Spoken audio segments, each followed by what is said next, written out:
Okay, good morning, good afternoon, good evening, everyone. Welcome. Today we're joined by Robert, the developer of the box turtle here, and Brian, otherwise known as Thunder Keys. Huge help, and Oscar, of course. How is everyone doing? How are you, Brian? How are you, Robert? Doing well. Awesome.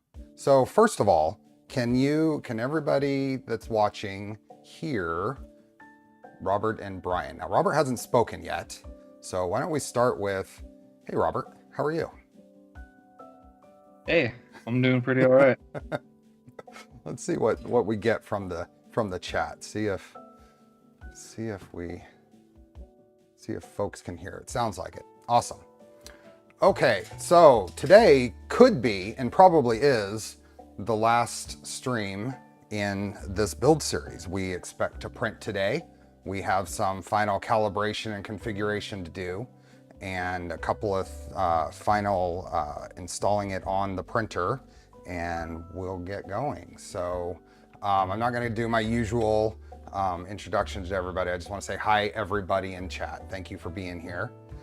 We do have the last, or should be the last, kit giveaway today. Link is in the description.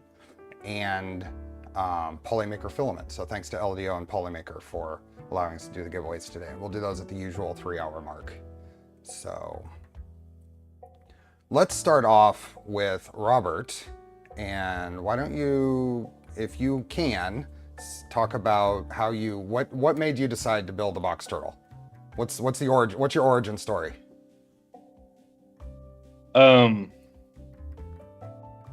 Yeah, so actually what I wanted to make was 8-track, but the scope of that system and doing software testing and whatnot for it was just a little too finicky. So I actually took Box Turtle was an older project than 8-track. I took it off the CAD shelf, so to speak, and finished that out like a rough prototype really quick just so we could start testing software for a lane-based system.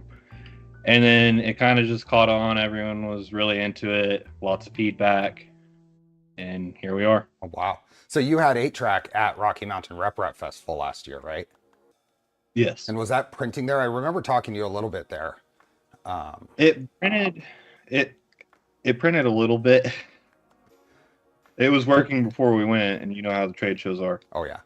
So that is each filament spool has its own like cartridge, kind of like a 8-track player type thing is where the name comes from, I assume. Yes. Now, did each of those have its own little extruder motor in it? It did. Interesting. How did you manage like connections there? So each cartridge went into a bay, and that bay had a Bowden tube running to a big combiner, little 8-1 hub, and then that just went to the toilet from there. And it's not really any different from Box Turtle other than the cartridge thing. Right. Interesting.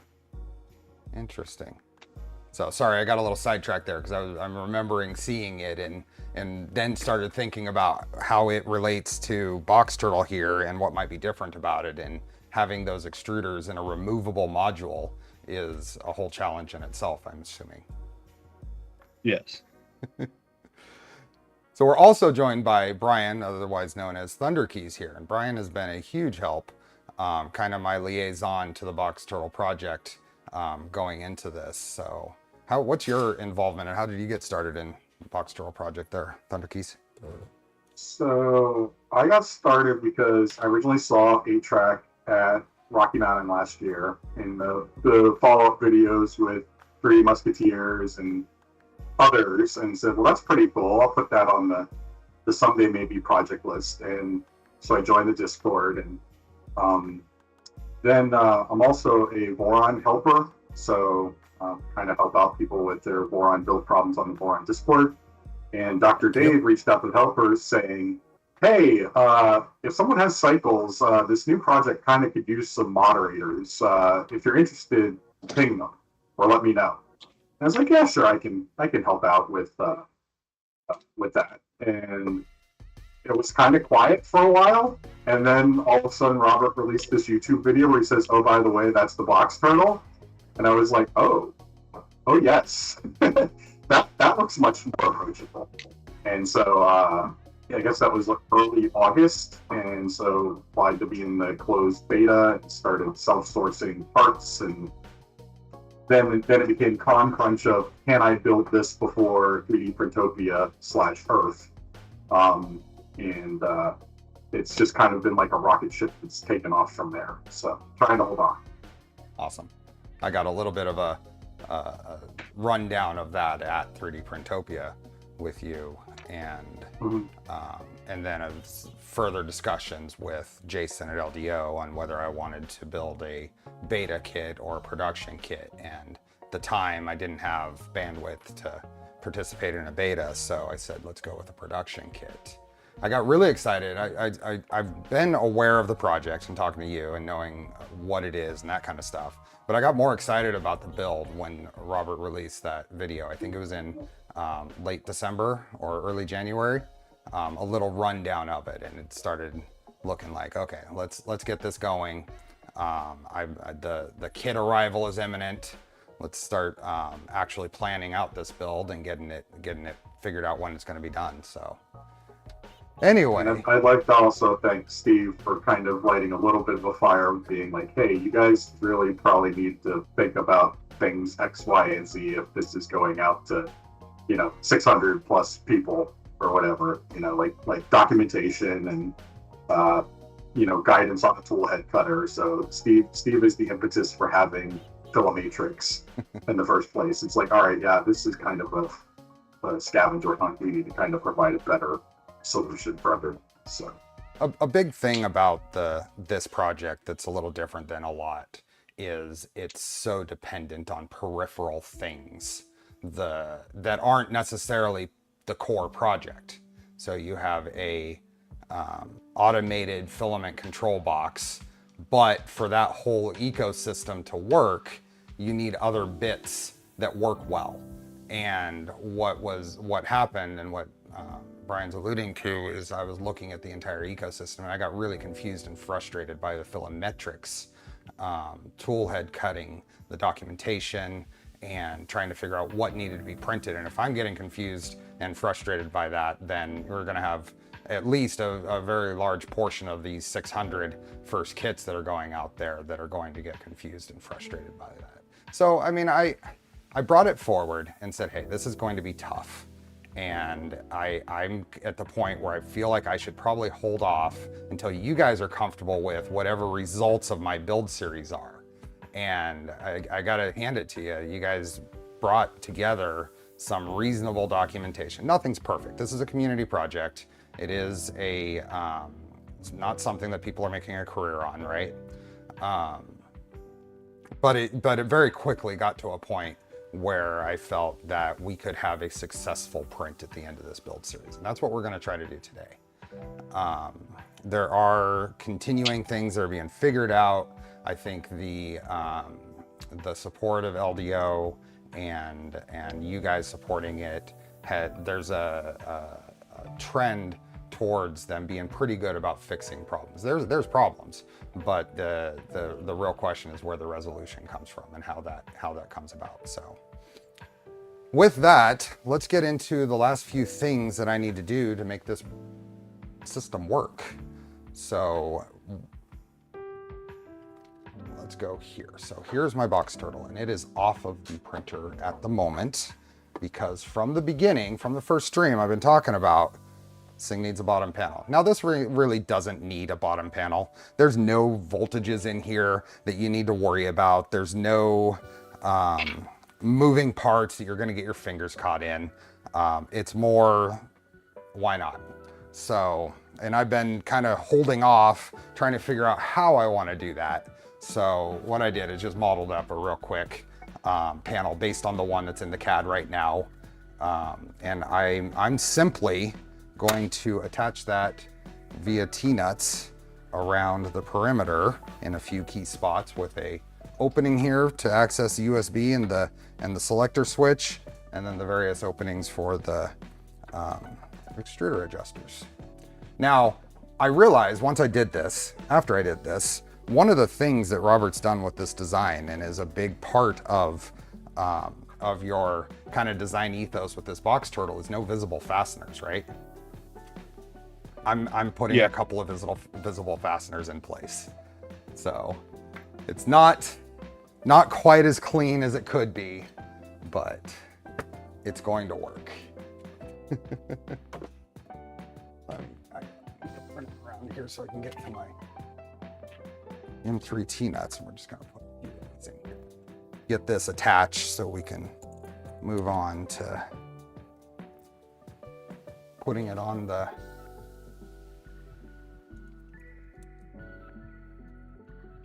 But yeah, I cut this panel on my Shapeoko here. It was pretty drama-free. Pretty happy with that machine for what I bought it for. But you can see the bottom panel, yep, because I'm putting it on top of the printer. The clear top on the printer allows you to look up into the thing. Putting it on top of the printer also keeps me from being able to reach the adjustments for the extruders, but I don't know how important are those. I mean, once they're adjusted, it's pretty much probably just less impactful than your tool head extruder, because the buffer will help keep it from going too out of whack. Like, I've never had to adjust rotation distance on mine. I just use the stock values. As long as your filament's not being crushed to a powder, it should be fine. Yeah, don't touch the rotation values in the software. Okay. Don't touch them. So yeah, this just kind of floats here, and then it'll end up getting held in with just some M3 by 6s or M3 by 8s. Just gonna use M3 by 6s. Get this on, get it onto the printer, and then we'll get everything powered up and go through the remaining documentation. And that's something that has evolved quite a bit in the last short amount of time. So how is the other part of this project that's coming, that's in current development and getting close to beta is enclosure for this, right? How's that coming along? I'd say pretty good. Most of the testers have them already built. We've had a couple problems with panels. So I built mine in V-slot, and I didn't check it against T-slot extrusions. They don't match exactly. Oops.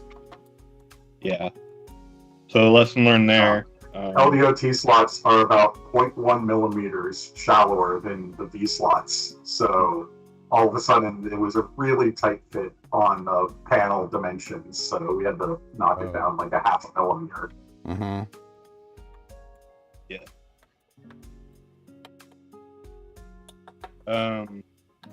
The testers are seeing sub 10% humidity in it with the dryers on top. Using the Polymaker dryers. Yeah. Yeah. That's clever. That's just a good, easy solution. A lot of people have them and they're off the shelf. Yep. I like it. It's a little pricey. It'll get a little pricey, especially if you want to use 3. Is there a big difference between using 1 or 2 or 3? Really just how quickly it comes down to those low humidity values. Obviously, if you're like keeping it in a basement where the ambient humidity is more like 60%, you're probably going to want 2 or 3 of them. Whereas if you're in a drier place, 1's going to get you by just fine. Yeah. For anybody, now, go ahead. It's not a dryer when you put the poly dryer on it. It just maintains the dry enclosure. Yeah. We're not saying that we're making a dryer here. It's so you can print some of the more sensitive materials over a tool changer like this, or a filament control box like this. your print times are long. And if you want to print with something that's hygroscopic, during the course of that print, it can absorb enough moisture to impact print quality. So having something on that at least maintains the humidity is a good thing. So I want to say thanks Tuxedo for gifting memberships. And for anybody who's just joining us, this is Robert and Brian, aka Thunder Keys. Robert is the creator of the Box Turtle project, and Brian has been a huge helper. So, okay, so we have this. Let me get this going. Let's get this installed. Then we'll get everything powered on and get into the thing. So, bottom panel, as promised.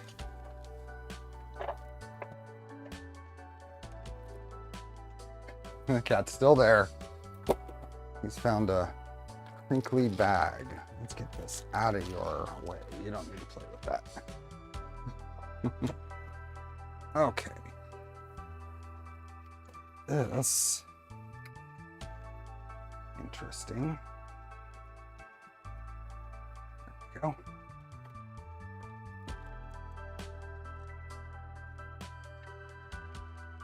Martin, thanks for being a member for a month.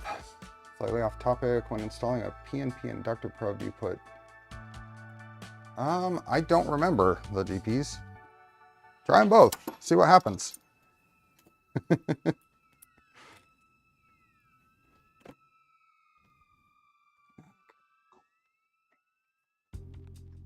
I gotta find a new spot for this printer because I think it's too tall for where I normally keep it.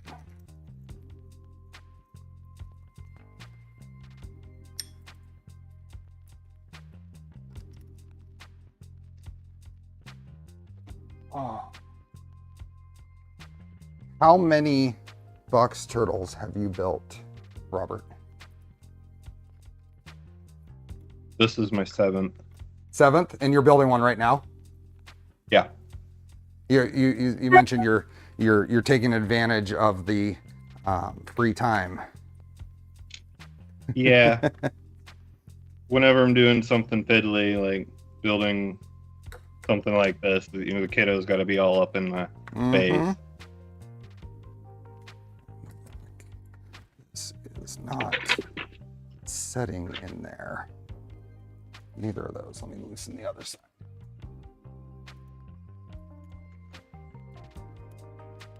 How many have you built, Brian? I've built 2, 3 if you count a rebuild of my beta unit, which is the one behind me here. The one I had at 3D Printopia was an early beta. There's been a lot of changes and improvements to the design over time, primarily with the filament sensor switches. They used to be 5mm ball bearings and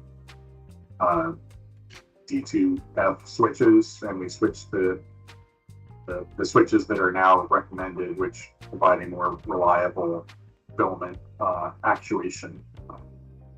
So, rebuilt that one, and then I've got another kit that is going to be built. Probably try and do that in the new LDO Armored Turtle green and gold ABS. So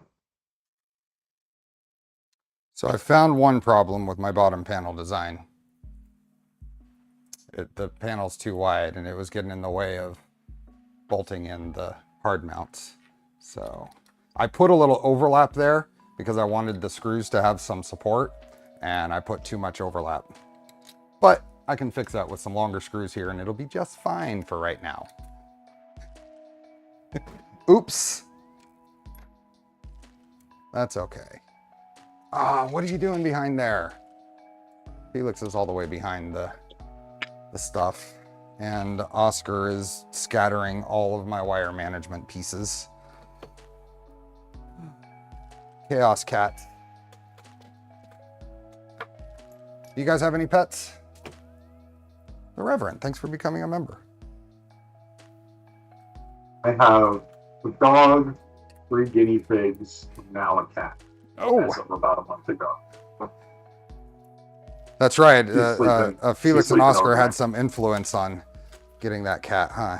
Well, more not necessarily on getting it, but on me accepting. Okay, fine. Get a cat. They are very cute. Mm-hmm. My daughter is thrilled. She wrote like a manifesto a couple months ago on why I should get a cat and all the things she would do to take care of it.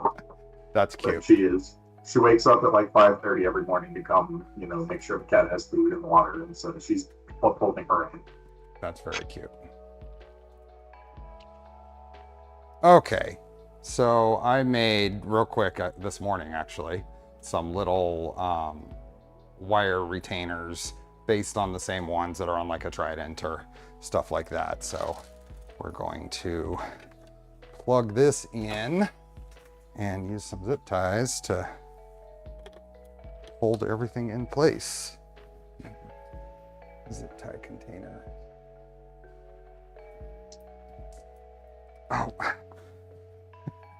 As long as I don't lose all of them before the cats. Where did my zip ties go? Enough zip ties up over here? No, I have 1, 2. I think I left the zip ties in the other garage. Okay, so these just go in here and rotate into place. I think, actually, I don't need one on top. Let's go right here. And once the cable is zip tied to it, it won't rotate out. Where do you get that rear panel cover with the angled PTFE inlet? If you go into the description, the video description, there's a link to my GitHub, and I have it in there.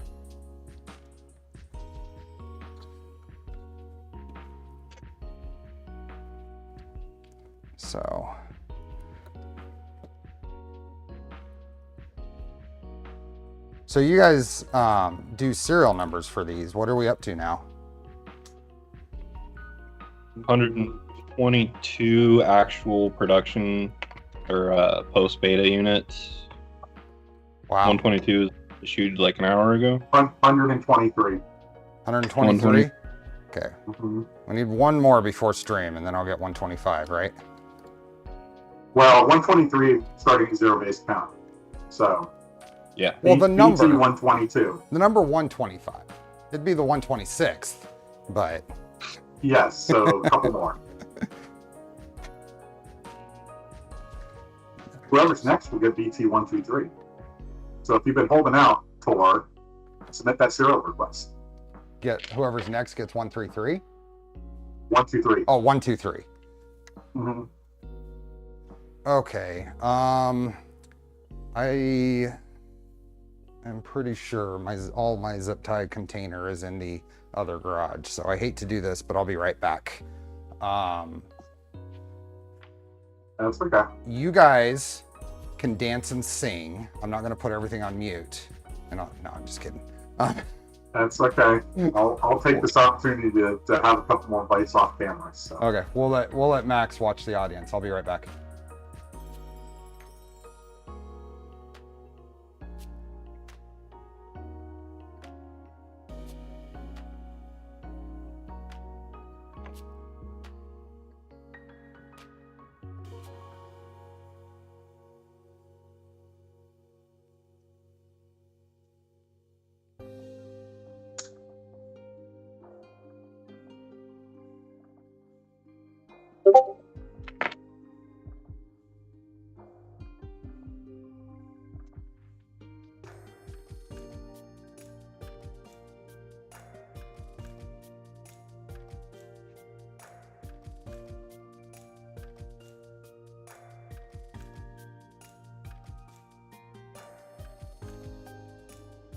Yep.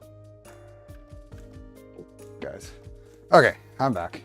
This is the annoyance of having this 2 workshop basically set up, is if I need something in the other garage, there's a good chance I'm gonna forget it over there.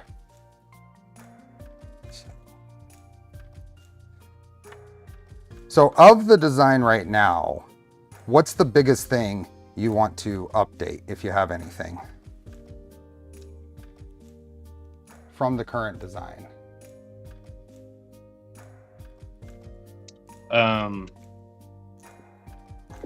So when you have tons and tons of kits out there already, it's really hard to make adjustments to the bill of materials. Mm-hmm.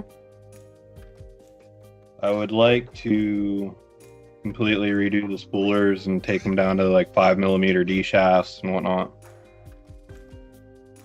Oh, okay. Some of the things make the tolerances a little easier on people. Mm-hmm. Yeah, one of the bigger challenges is getting the wheels situated correctly and not stripping out the screws when you're attaching the hubs. You know, if there were 8mm D shafts easily sourceable, we would have tried to go with those, but with this not. I know there's been some mods. I know Tuxedo posted something about grinding down the shafts, but not everyone's going to have the equipment to do that. Absolutely. That's such a consideration on these kinds of projects, and I've been involved in many of them, and that exactly what you said. When you've got a install base now, you have to consider how your changes impact that. We've also, I think, I'll not try to speak Rob too much, but tried to hold to like sort of the Boron ethos of globally easily sourceable components so that people can self-source. They don't have to buy a kit. Yep. You know, everything's pretty standard-ish components.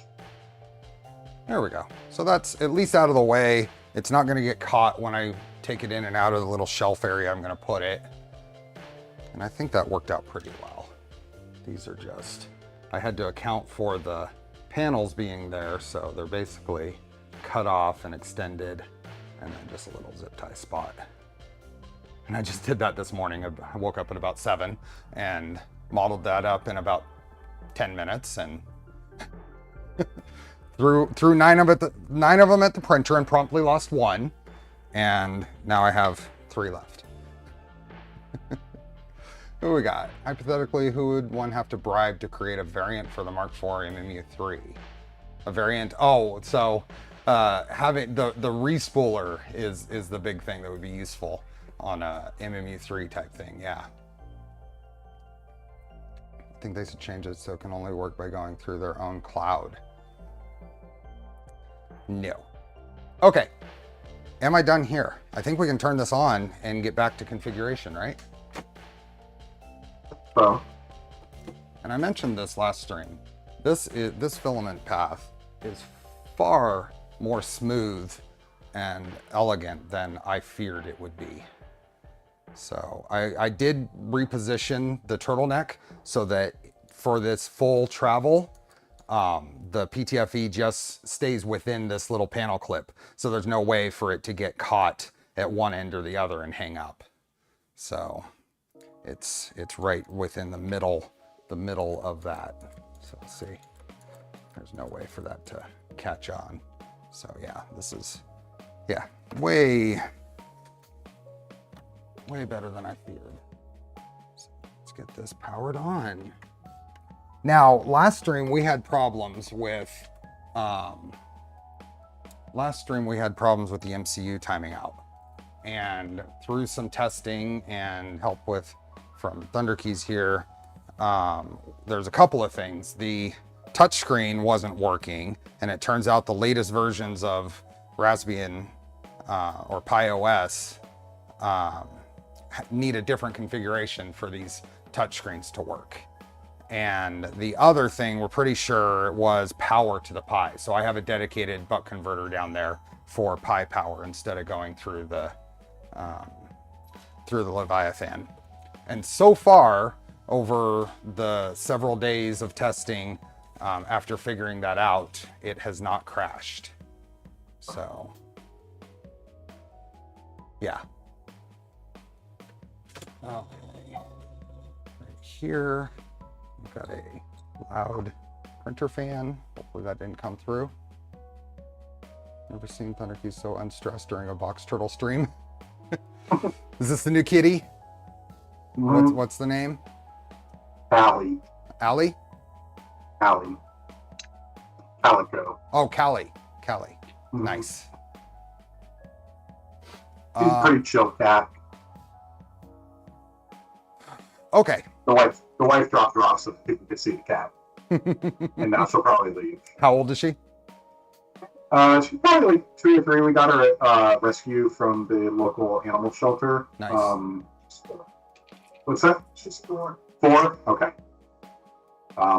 But we had her here for a little bit, and I was in my office, and all of a sudden I was sitting here working, and she had jumped up next to me and knocked over a screw bin. I'm like, oh, things are now different. I have to consider that things are not going to necessarily stay where they were with an animal around. The dog does not jump up on my workbench.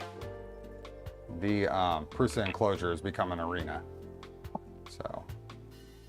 Yeah, and I'm looking forward potentially to the box turtle enclosure in case she gets bold and tries to jump up on top of my turnips. So. Okay, so when we left off, we were going through the initial startup guide. So let me link that in the chat.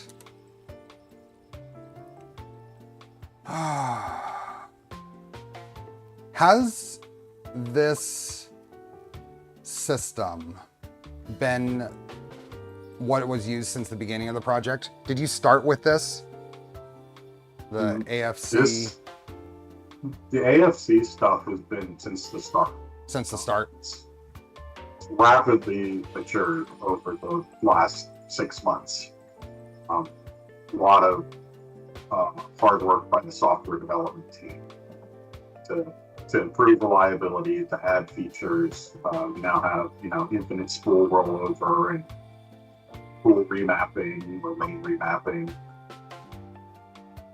So the documentation did not always exist in its current state. That has been a panicked rush to try and stay ahead of you in builds. If you look at the commit history of this, you'll see lots of tweets, usually on Sunday afternoon, of like, oh crap, I didn't think about that. I better put a comment in there. But also community feedback. Weth was very helpful in kind of providing some guidance on like, hey, this could be clearer here, or this like on the main GitHub, this should be reordered in this way. So I wanted to mention for chat, if you have a question that I haven't addressed, I am missing a lot of chat, and that's just generally how these types of streams go when I have guests. So don't be too afraid. Don't spam your questions, but if I don't get to it, feel free to post it again. Just want to let people know.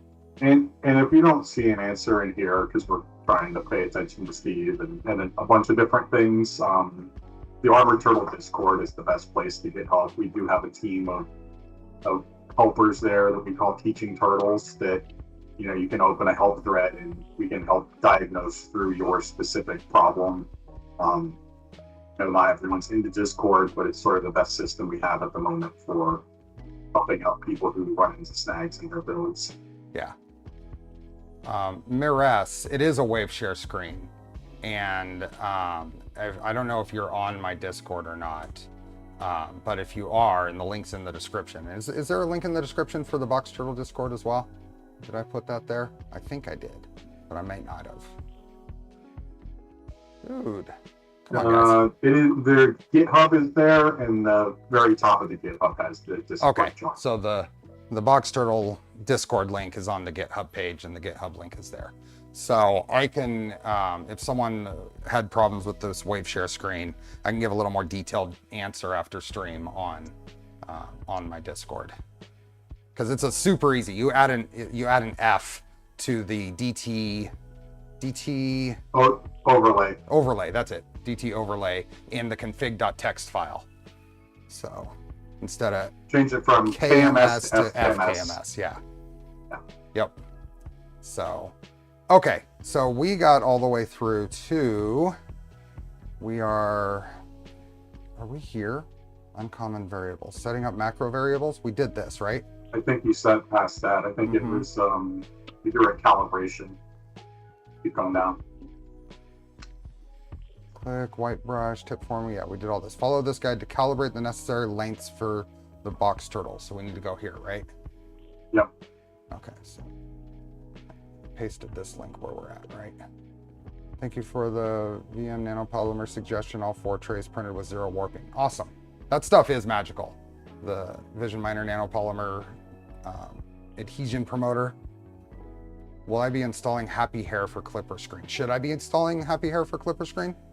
You should not be installing Happy Hair for Clipper Screen. Okay. You should wait for the Armored Turtle AFC Clipper Screen integration. There is an add-on, which if we have time today, we might look at, but I'm not prioritizing as part of the build series. There's one coming. We have one for Mainsail. The Mainsail one is on the Armored Turtle GitHub. You would have to compile it. If you get a serialized box turtle, we have a pre-compiled version for beta testing. So But the Clipper Screen integration is kind of like on the roadmap. Right now, I'm just using Clipper Screen menus. I can drop a link in the stream chat to the one I'm using. It does need some tweaking because it's based off of older software, but it gives you an idea of like, hey, I just want to be able to load and unload lanes from my touchscreen. It works well for that. okay. Okay. AFC calibration. AFC calibration starts the process. Guided calibration. That's what we want to do, right? The function calibrate can be called in the console to calibrate distances. So are these two different commands? AFC calibration and calibrate AFC? I mean, they're obviously different, but do I just run... Is this like a later if I want to fine tune something, or... You're on mute. Brian, you're on mute. Yes, that does help. The AFC calibration is the sort of guided wizard version. Calibrate AFC is more of like the manual, each one individually if you want to go through the steps yourself. Okay, we're going to do this one. So, and then V2 green. Are you building extruders there, Robert? Or the... I'm doing this. That's all that's left, really. And what filament are you using there? It's LDO dark teal and LDO light blue ABS. Nice. Okay. Hey, the turtle's happy. So we're gonna... Hey, Brett. Let's see. So AFC calibration. So the following prompts will lead you through the calibration area of the AFC unit. Please select a unit to calibrate. All values will be automatically updated in the appropriate config sections. So turtle 1. So select to calibrate the distance from extruder to hub or Bowden length. So I want to do the calibrate lanes first, I assume.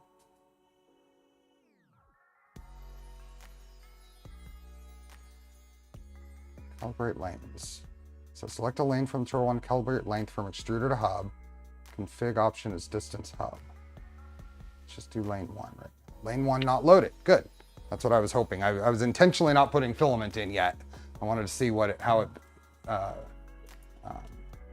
handled that. So we are just going to grab a roll of filament. So this is KVP Gold ABS. Rollers back in here. Taking them out, I was working on things. Switch to a BTT Pi that worked without any modification, but good to know that there's an easy fix since I want to use a wave share on another printer. Yeah. That was a little bit of frustrating troubleshooting through that whole process. Just random timeouts is not fun to deal with. Okay, so I think you can see this basically on the small camera there. This is doing its little, there we go, I grabbed it. And let me move things around here. There we go.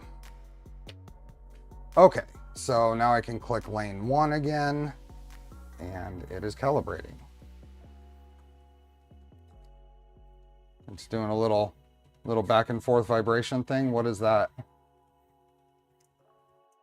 There we go. Now it's going through.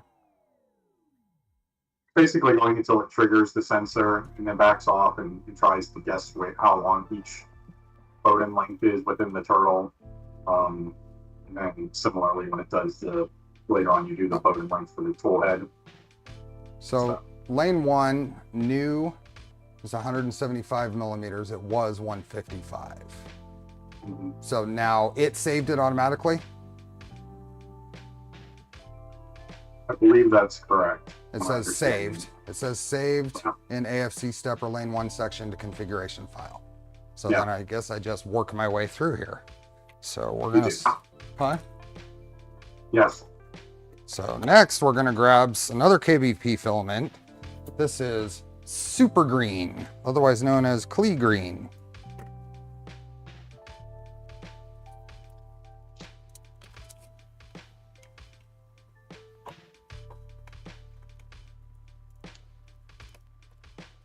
So push that through there until it grabs it. There we go. I can see how this is going to be really nice for just general filament management. Okay, so that's lane 2. So we're going to click that and it's going to go through and do its thing. Hey, Maker Viking.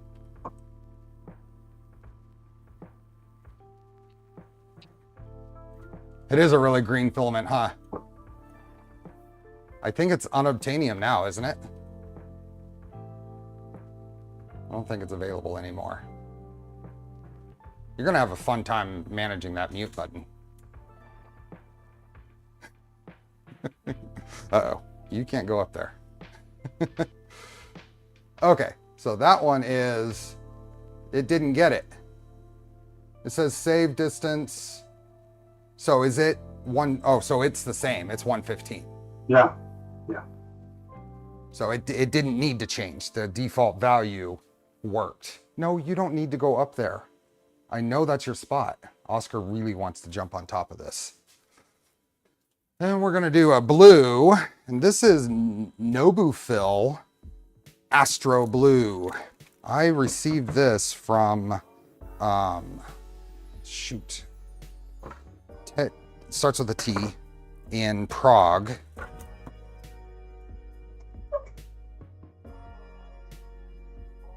It's just a good blue that kind of goes relatively well along with this Klee green. Oh, old was 80. Never mind. You're right. No. I read that wrong.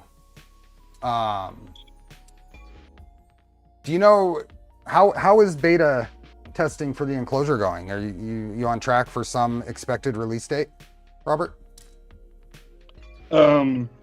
LDO wants to start pre-orders probably this week. It's really just a box. We're making sure that we're sealing it, you know, and that the printed parts are good to go. So I'll say if you want to self-source, the BOM is public for getting the extrusions and the hardware. Right? STLs and the CAD are restricted to Robert's patrons right now. But, you know, be aware that it is in beta. There are changes. You know, if you print it, doesn't mean their parts aren't going to change tomorrow. Especially the skirts, which are not insignificant. Pretty chunky. Tetsu is the name I was trying to think of earlier. Anyway, go ahead. The skirts, because it's got a fridge door style on it, I don't like the extrusions just hanging off the front. Mm-hmm. So trying to move the skirt to fill under that, Mm-hmm. which makes them like 2 millimeters, which is a lot of plastic, but I think I finally have a way around that. Oh, good. So enclosure option with no dryers, you just fill the dryer holes, right? Or print a different part. If you There's a didn't, printed part that fills in yeah. the holes in the panel. Yeah. Jason's here. Say hi, Jason. Hi, Jason.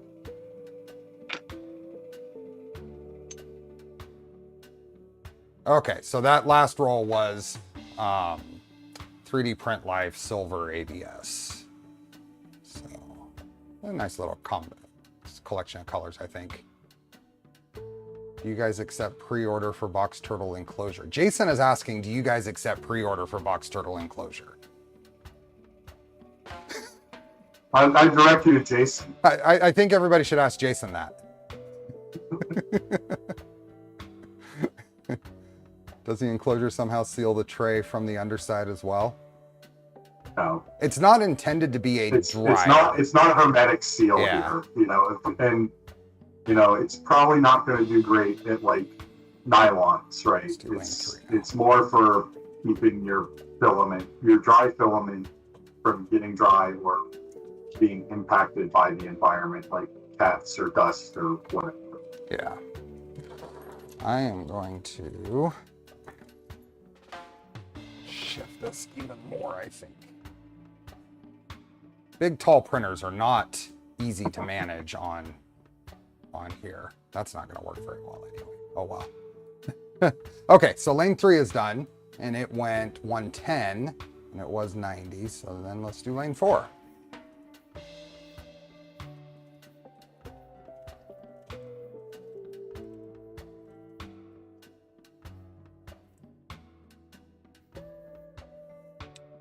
This one is, you know, flexi spot table for that big printer.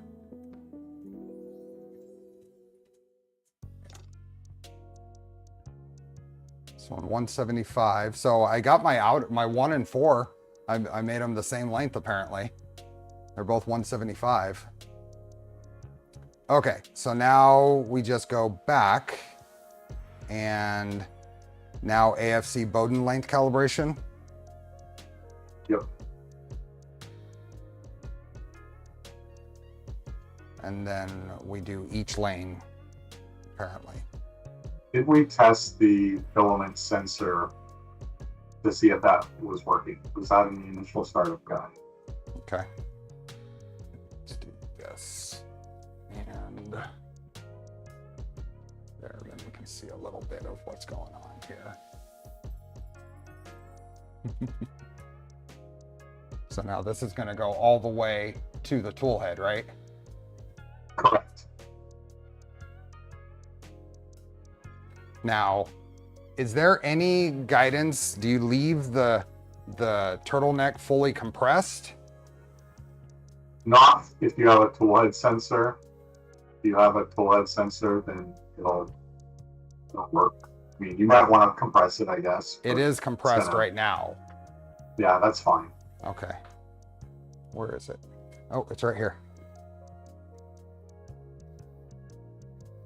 It's going, what, about 20 millimeters at a time? 10 or 20. I don't Yeah. call it the short distances by default. Nope, it detected it. Okay, good. I heard it click the switch and it did something. Hey, Hendrik. Ooh, turbo. Now that it knows the distance, it can go faster. You can daisy chain box turtles. So what happens? How does that work? Is there another collector like hub when you do that? You could literally use any splitter off of printables, Maker World, whatever. It doesn't have to have a sensor or anything. You just Interesting. connect them all. So you could have, and can it be, is it a star pattern or is it more of a, like in series? Series. Okay. Jason, thank you for the super chat. Happy weekend, everyone. Thanks, Robert and Thunderkeys. Show up. We will work with our reseller to start pre-order for the enclosure kit with a discount from next week and estimated ship out the production in or before May. So we'll probably, I mean, I'm sure we'll see enclosures at Rocky Mountain Rep Rap Festival then, right? Let's do lane Pretty 2. sure.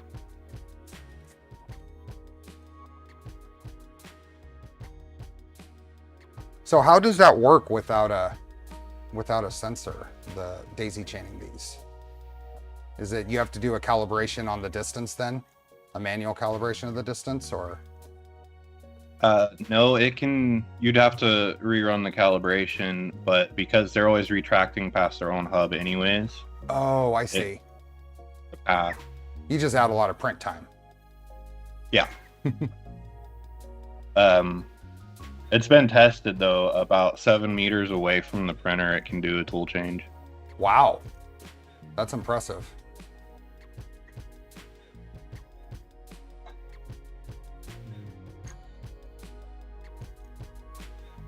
Uh-oh. This is not a Did it super... pull back too far? No, no, it didn't. It's the spool. This is not a very tightly wound. This Klee green here is a refill on a ESUN spool. So it looked like it might have been getting ready for a tangle, but it didn't. You can have it in another room. How many box turtles can you chain?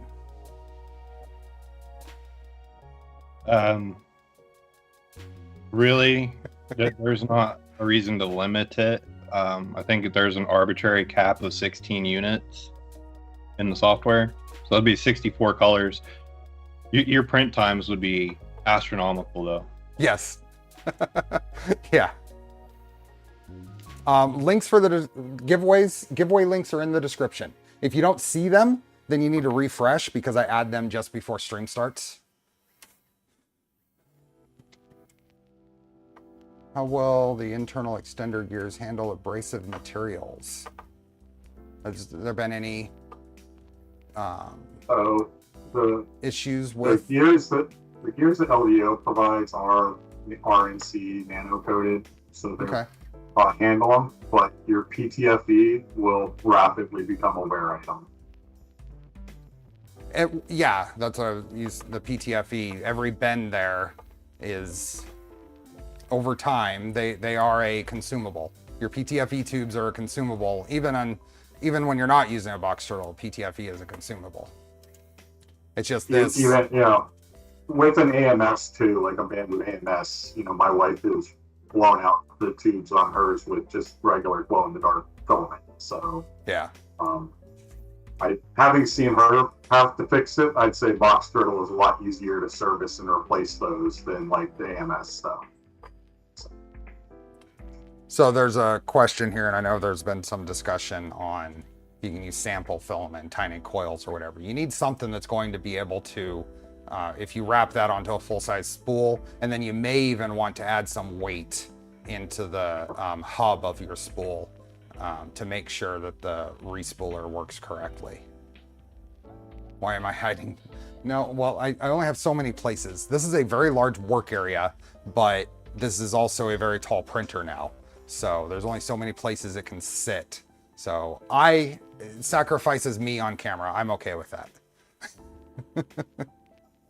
Okay, so that was lane, which lane was that? That was 2, I think. No, I did 2. That was 3. Okay. I'm on to 4 now. Okay. Well, wait, didn't we calibrate all the lanes already? Well, this is the Bowden calibration. You only have to do Bowden calibration once. But it has 4 buttons. I understand that, but that's just because if you have a filament in one of the 4 only spools. Calibrate Bowden using 1 lane per unit. Says so right there. Yeah. I mean, well, it doesn't hurt, but it shouldn't change that much between lanes because the distance from the hub to the turtle doesn't, from the hub to the tool head doesn't change. Maurice, you would want to add some weight to an almost empty spool, probably. If you get slipping, you might want to add some weight. Yeah, it will, especially like cardboard spools, which are lighter, they can kind of skip off the wheels, like less than 100 grams. Spool weights can help resolve that. There's also a forward assist that we have in the software, but if you have too much forward assist with full spool, you'll end up with loops and possible tangles, so it's something that's still being worked.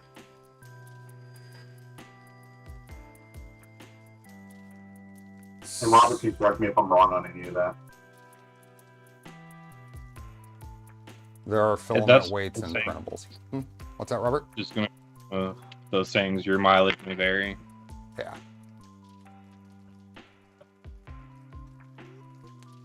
Do the feet overlap the panels? It's sitting about 7 or 8 millimeters above the panels right now. Fabrico, thanks for the gifted memberships. Thanks, Shammy.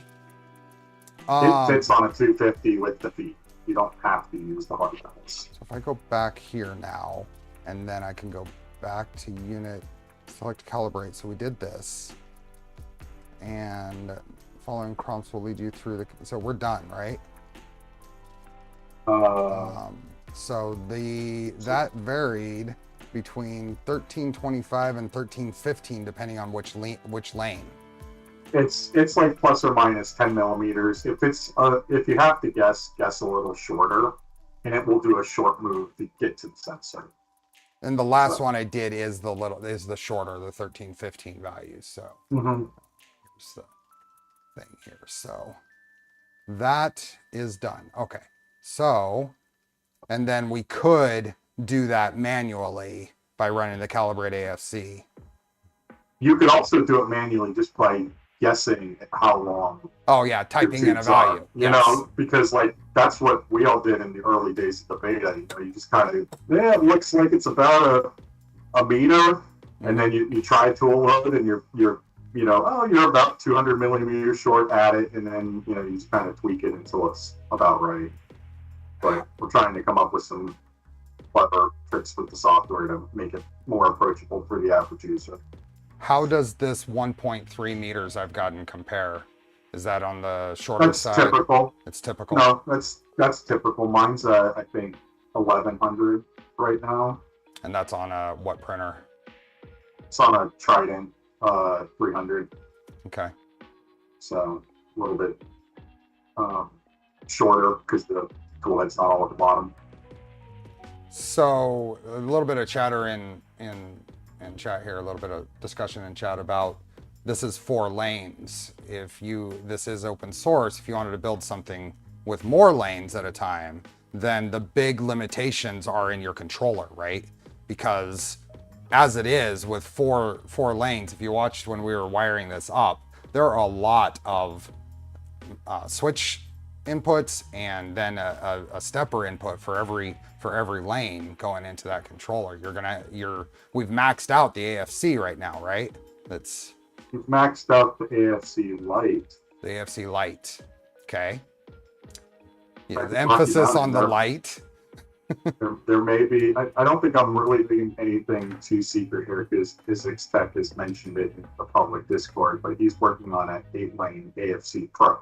Okay. So hopefully ready by Rocky Mountain. There's Physics Tech right there, confirming AFC Pro is coming in a few months. So cool.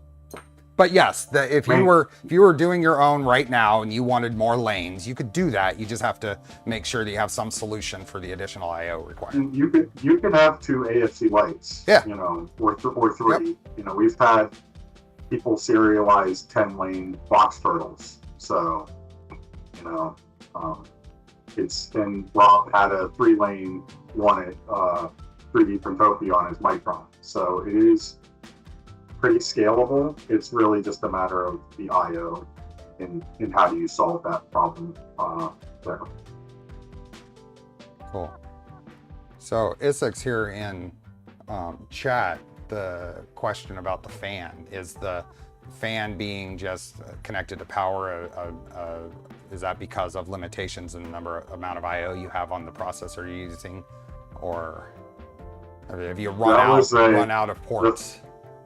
I think the fan was a very late add to it's like, well, can we add a fan port to it? And he's like, well, yeah, we could add a fan, but it'll be always on. That way we don't have to change the PCB design too much. Ah, got it. So the fan, for everyone, it's 100% optional. I've never had any sort of overheating on my board, including it being directly above a 70C or V2. It doesn't get that hot in my environment. It's good to know. And everyone can blame me for the loud 5-volt fan, because Rob just told me 5-volt fan. I went on AliExpress, found a 5-volt fan, and apparently it was like a 12,000 RPM fan. Your fault. Blame Thunder # Keys. Blame Thunder Keys. Yep. Blame Thunder Keys. We'll cycle that around. It'll get back to blame Pooch pretty soon. That's okay. What LED strips should be used with the LED corners? Is there anything typical? I'll defer that to Rob. any WS2812 or SK2812 RGB strip, really. It's sized to fit up to 12 millimeter tape. Okay. Okay, so this is done. So now we are on, note that these values may need to be tweaked slightly. First load of filament to tool head. Home your printer. Heat the hot end of your filament's extrusion temperature. Load the filament with lane 1 with the T0 command. So let's see that in the corner there, sort of.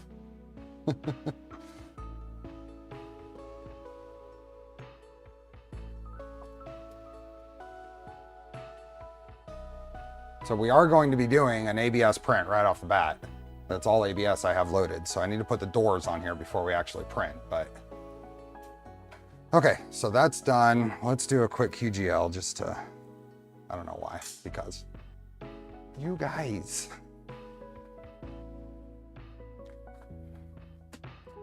Oh.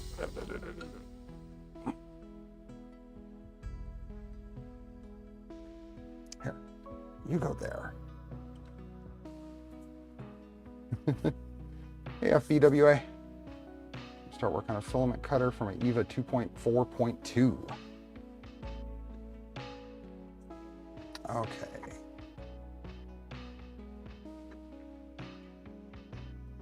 There's no reason for me to have done a QGL, but I did move it around. It's probably a good idea. Doesn't hurt. Yeah. Doesn't hurt.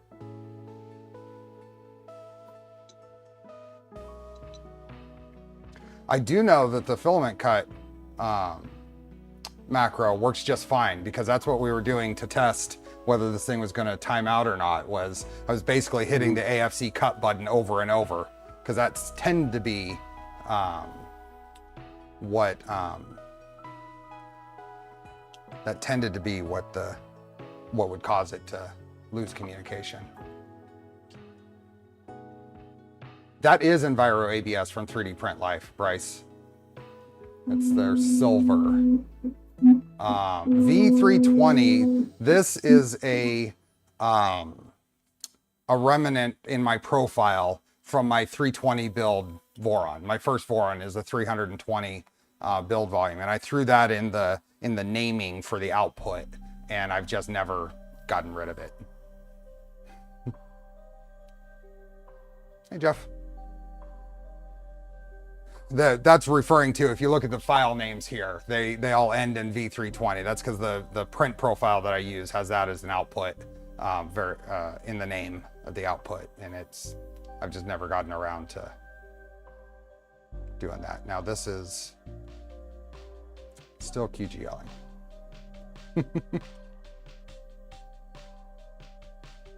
Did I spot me on Chris's basement yesterday? I was in there for a little bit, I think, chatting.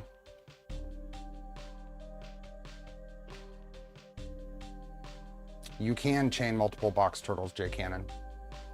Okay, there we go, finally. Now we hit T0, right? So we go... What did you heat on? I gotta heat it up. Gotta heat it up. If right now in the software, if you try to load filament and it doesn't know what's loaded in the lane, it's going to heat to Clipper's minimum extrude temperature +5, which for ABS is probably going to be a little colder. True. There's some updates coming to the software which will allow you to set a default extrude temperature separate from that. Okay. You can also, there is in the software the idea of different default temperatures by material, but you have to set explicitly the material of what's loaded in the lane either manually or with spooling. Got it. AFC is integrated with Spoolman if you're a Spoolman user. The OSEC plate question, it's a great plate for ABS. That's all I've printed on it. Works really good for ABS. It's very hard to get if you're not in Europe. They don't ship outside of Europe anymore, to my understanding. I've had this one for a few years now.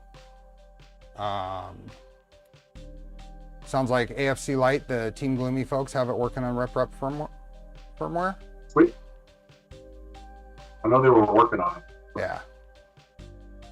Okay, so that is there. So now I'm gonna go in and we're gonna hit the T0 is what it said to do. So we're gonna hit T0 and yeah, that's cool. It's doing the thing.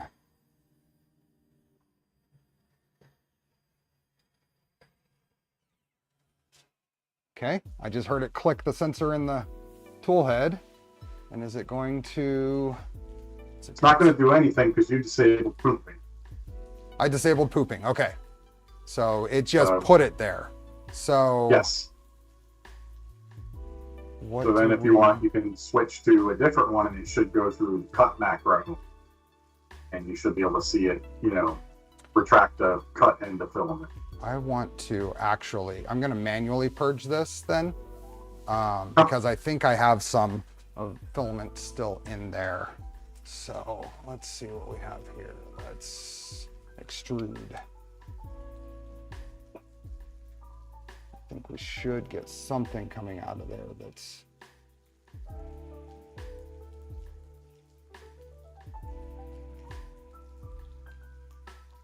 Yep, there we go. Something, is that, I don't know what color that is because my LEDs. Real-time updates, Steve, if this provides any motivation to you, serials 123 and 124 are now gone. That's okay. Yeah, I've got a bunch of orange in there right now. So we're playing with orange, so I'm just purging it out. Now I've got gold coming out. Okay. Oh, sorry, Felix. Okay, so now if I hit T1, it's going to retract, cut, and load T1. Mm-hmm. Oh. Apparently that's my park location. Now what's it doing? What's the console say? Says set heater, oh, where were we? Pausing. Pub not clear when trying to load.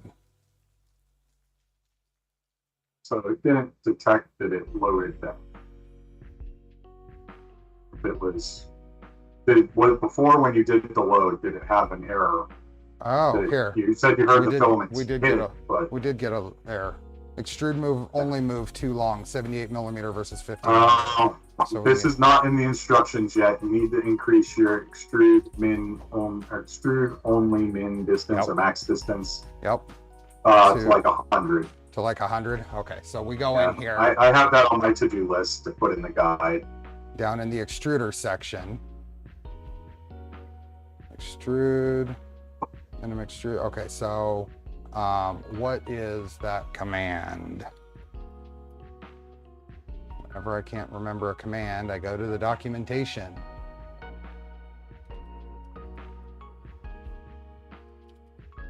Let's see. Extrude only, or here, let's go into, let's go config reference, and then search for bracket extruder. I found this easier. Go to extruder, and then in here is going to be max extrude only distance. This guy right here. The default is 50.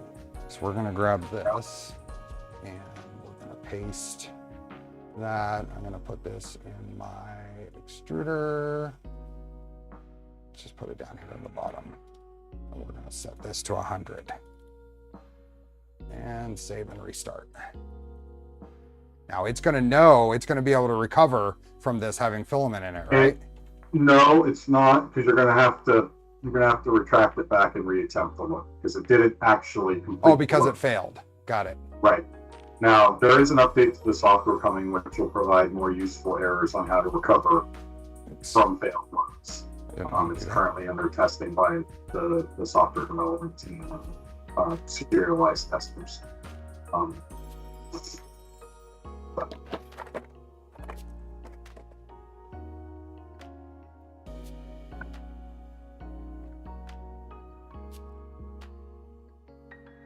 It pooped. Manual poop, but it pooped. Well, it's a manual poop. Out a little bit. Yeah. Okay. That's there. So I need to Oh, it's gonna need, does it need the minimum extrude temperature in order to eject? Yes, probably. Well, actually, if you do, it's probably in the gears, so I would heat up and then do a BT lane eject BT lane eject. on the lane. Do you guys see that? I can't actually see BT lane eject. I don't have a good view of my OBS screen, so I can't, it's hard to see what you guys see. So BT lane eject, and we're gonna do lane 1. 1? That's what's in there, yep. And send. What is it doing? It's gonna slowly retract it back. It doesn't know where it is right now.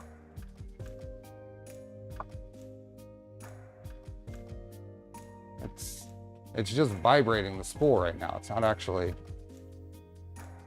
I don't know if the lane eject does assisted unload right now. Huh?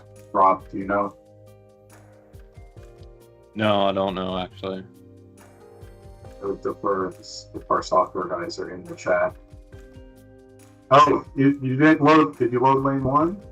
Someone's saying No, it's lane one. 0. It's lanes. It's. Oh no! Yeah, so it's lane 1. Yes. It's T0. Yes. So It's probably stuck. it's stuck in the extruder. Try popping the latch to get it past the gears.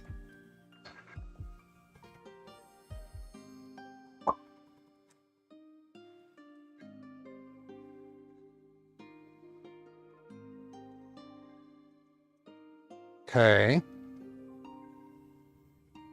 It's just sitting here having a hard time. The extruder's popped.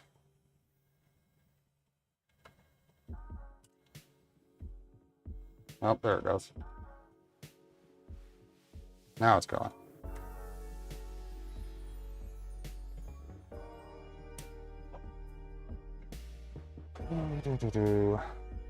Did console say that filament was in extruder and loaded? No, because it aired out before, because our max extrude only distance was wrong. It did make it to the extruder sensor and triggered, but when it went to do the move for tool STN, it was too long. It's probably like 5460 or something, and a little more than the phone. I'm gonna pull this all the way out, so because it didn't, Yeah. I didn't do a cut, so I'm gonna put a fresh tip on it. Yep.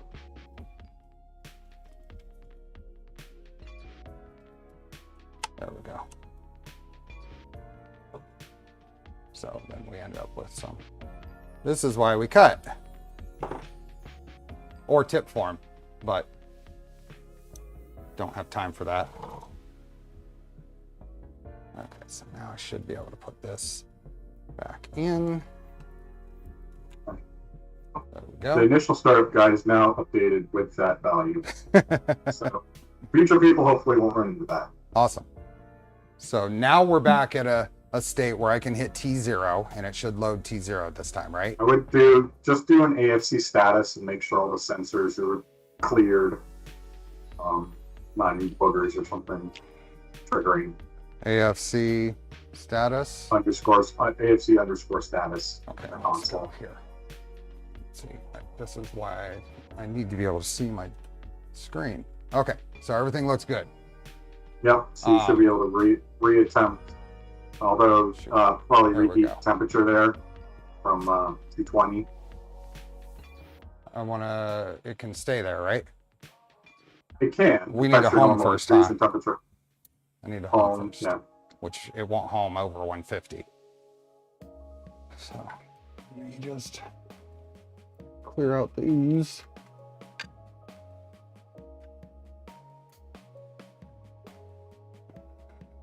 So I have made a against the grain decision to not poop with this machine because it's a V2. It doesn't have a good spot to put it. So just letting everybody know that the default and recommended configuration is to poop and deal with it. So I don't know if it's recommended. It's sort of personal preference. Right? Okay. How big of a prime tower do you want?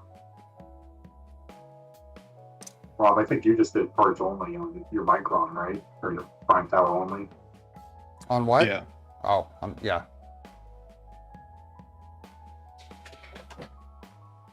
You okay there, Felix? He missed the jump. Where's Oscar? Oscar. So like for me, I would There you rather are. include the back corner of the bed to do a poop to purge the nozzle, as opposed to taking up some of the build space on a 350, because I often fill out the whole plate. Ah, yeah. Is pooping It's total- quicker?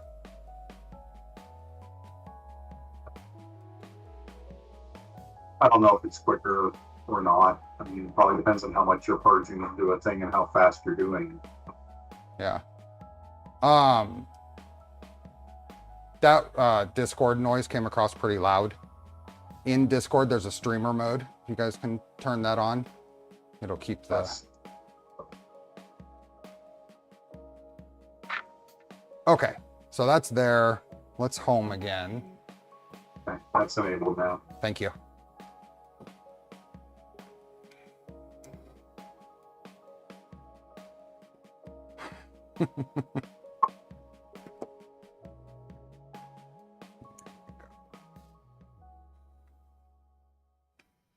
Okay, we're not gonna QGL. We're just going to now, I can do the T0, right? T0. Oh, oops. Oops, what? It's setting it to 185, but it's okay. Uh-huh. I bumped it up right away. Less critical if it's not pooping, you know. It apparently accepted my 220 edit, so it should go here. It should go, and then it should start heating, hopefully, in time.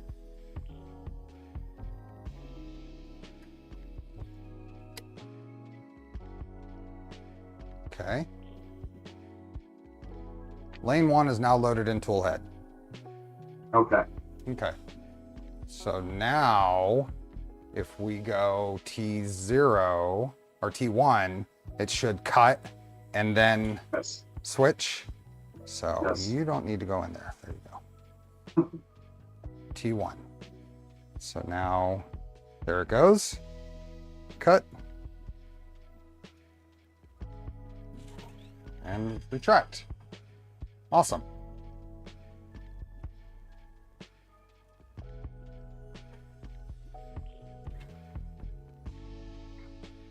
Now it's going to send lane 1, lane 2. That's always going to be confusing. The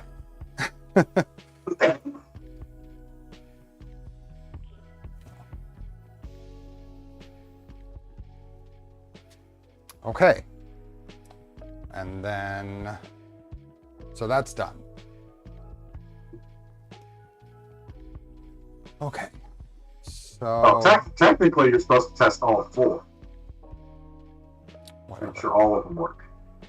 They all work. I appreciate your confidence, but you know. There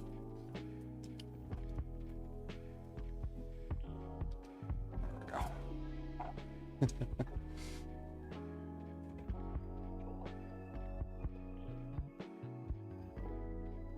How are we doing here? We are up over 500 people watching right now. We are not That's at 50% terrifying. like ratio.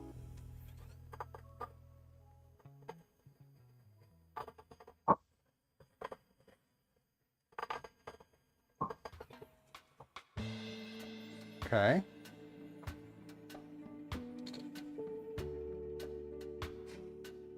There's that one. So, okay, so now T3 or lane 4.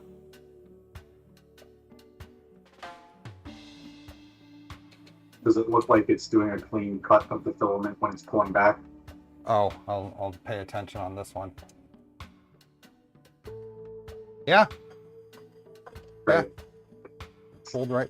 Oh, yeah, that's lane 3. Now it's going to load lane 4. How do you get those T buttons on extruder panel? They show up when you define the additional extruders. when you install the AFC software, Yeah. bring up the lane, the T macros and the GUI. Okay, we got a little bit. It's been purging because I haven't been doing that. It's got probably, it has 3 more colors in there in little sections right now. Yeah. I think. Now the values for like the tool, sensor to nozzle and stuff that you did last stream, those are starting values. You can tweak those. You know, if it's oozing out too much, you can try shrinking it. You know, So it's gonna possibly be hot end and filament dependent. Andy Miller, thanks for being a member. So there's the gold and it's starting green. I'm just manually purging this just for fun. See the different colors that come out through here. We should get a, well, that's, where's blue? I didn't get any blue coming out.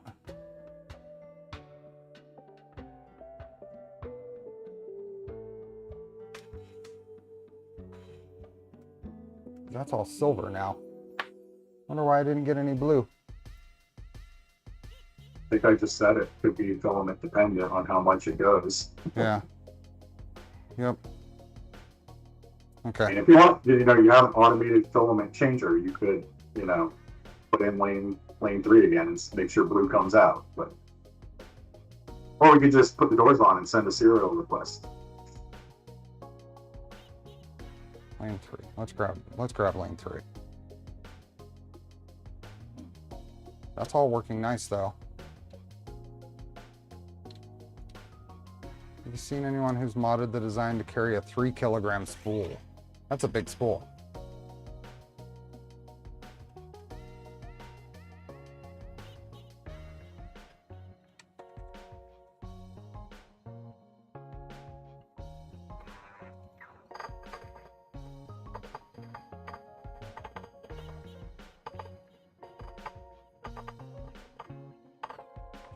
So now we're on to slicer config.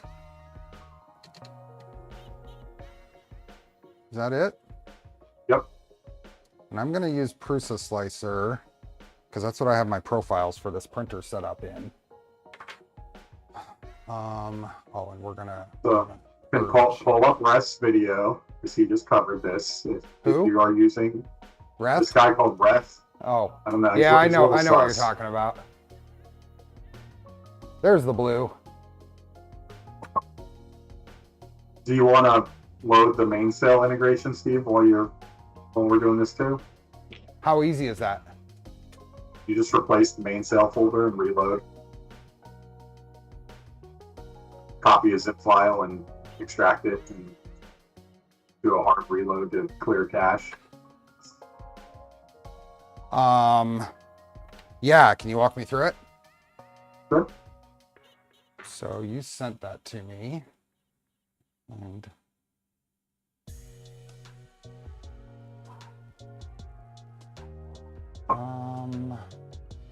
how far back did you send it?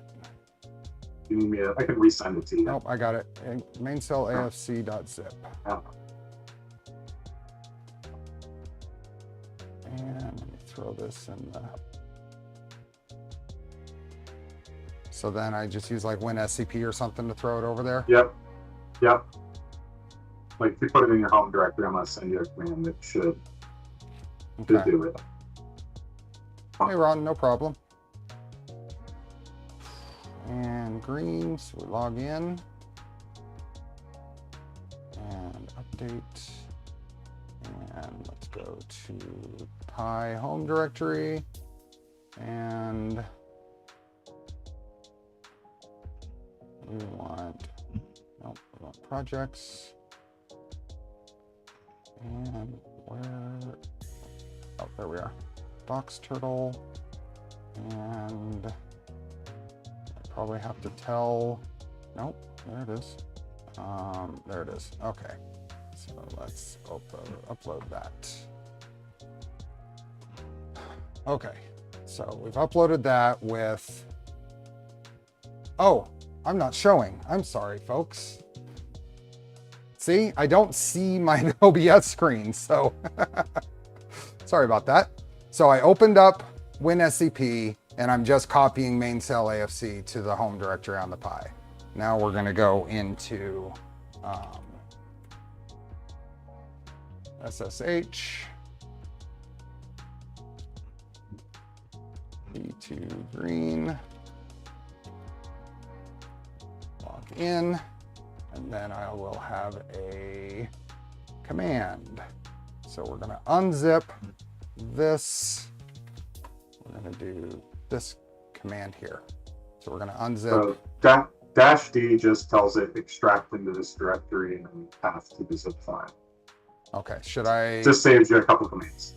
Should I stop Cliver service or anything? You don't need to stop anything. It's all just browser stuff. It doesn't impact Clipboard. It's just your. And then you're going to overwrite. Overwrite it all. Okay, and then you're going to go back to your main cell in your browser and shift reload or control F5 or whatever to clear the cache. Now you should be able to go in your dashboard settings. Just make sure I got this control refresh. There it is. There you go. Okay, I need to go, like you said, go into dashboard settings and move this. I'm gonna move this over here. Oops, not there. Move it over there. No, I want it in the middle. We're gonna go here and we're gonna throw some of these over here for now. Okay, then we can see it. I can better show it on screen. Ooh, so to be honest, this is the kind of thing that Robert, when you did your video kind of showing this off, I think you showed this on that video, right? Mm-hmm. So this is honestly the kind of thing that makes people excited about, or at least made me excited about a project like this, having this kind of cool integration. So what can I do with this? You can remap the tools. You can set your rollover. You can integrate it with Spoolman and actually track your filament there. There's a calibrate. Is this start the calibration process? I think it'll bring a pop-up. It'll let you do the stuff that you did before. Okay. So you don't have to do that. But then you can change the what's displayed. Like if you don't use Spoolman and you don't want the weights or like that. But if you click on the spool, you can set the color of the spool. Ooh, let's do it. You can also set the material type. So, ABS. I think it is case sensitive right now if you're using the default filament temperatures, but.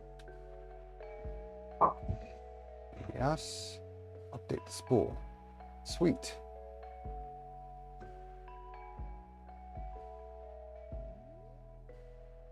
I gotta be careful here. If Please watching, he might get offended if I don't grab a clean green.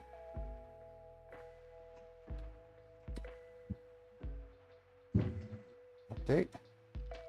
That's pretty good. And then a blue. Pretty good there. Maybe a little dark.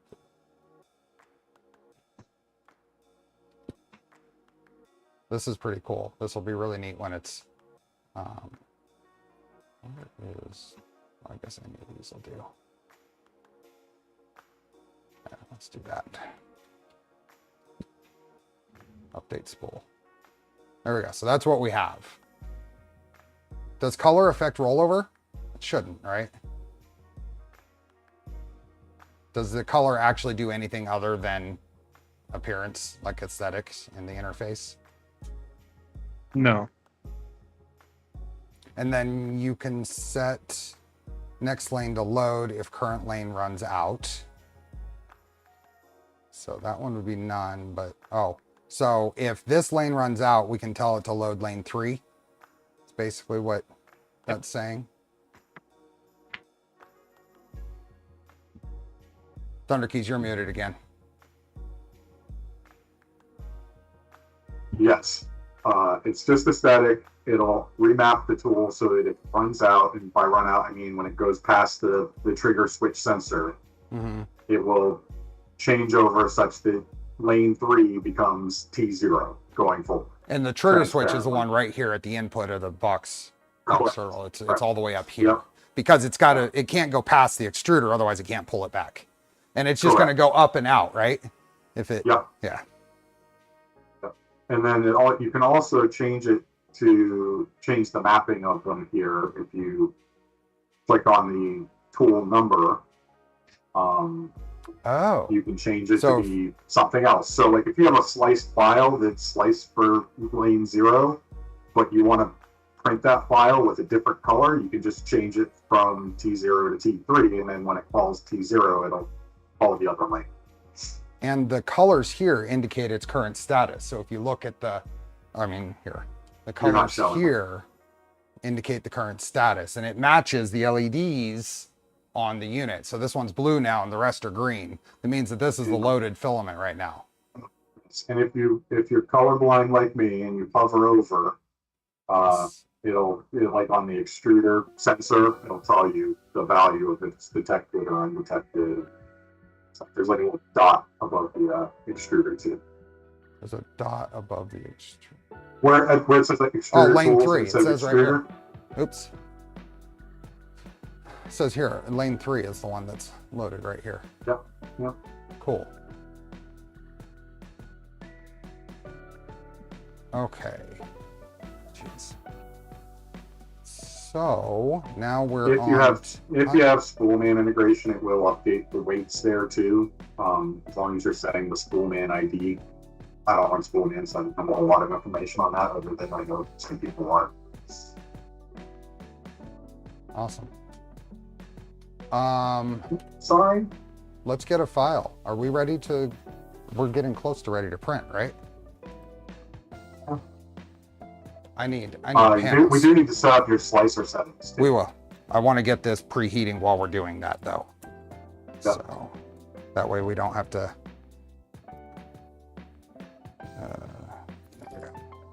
So we need to get panels on and temperature going.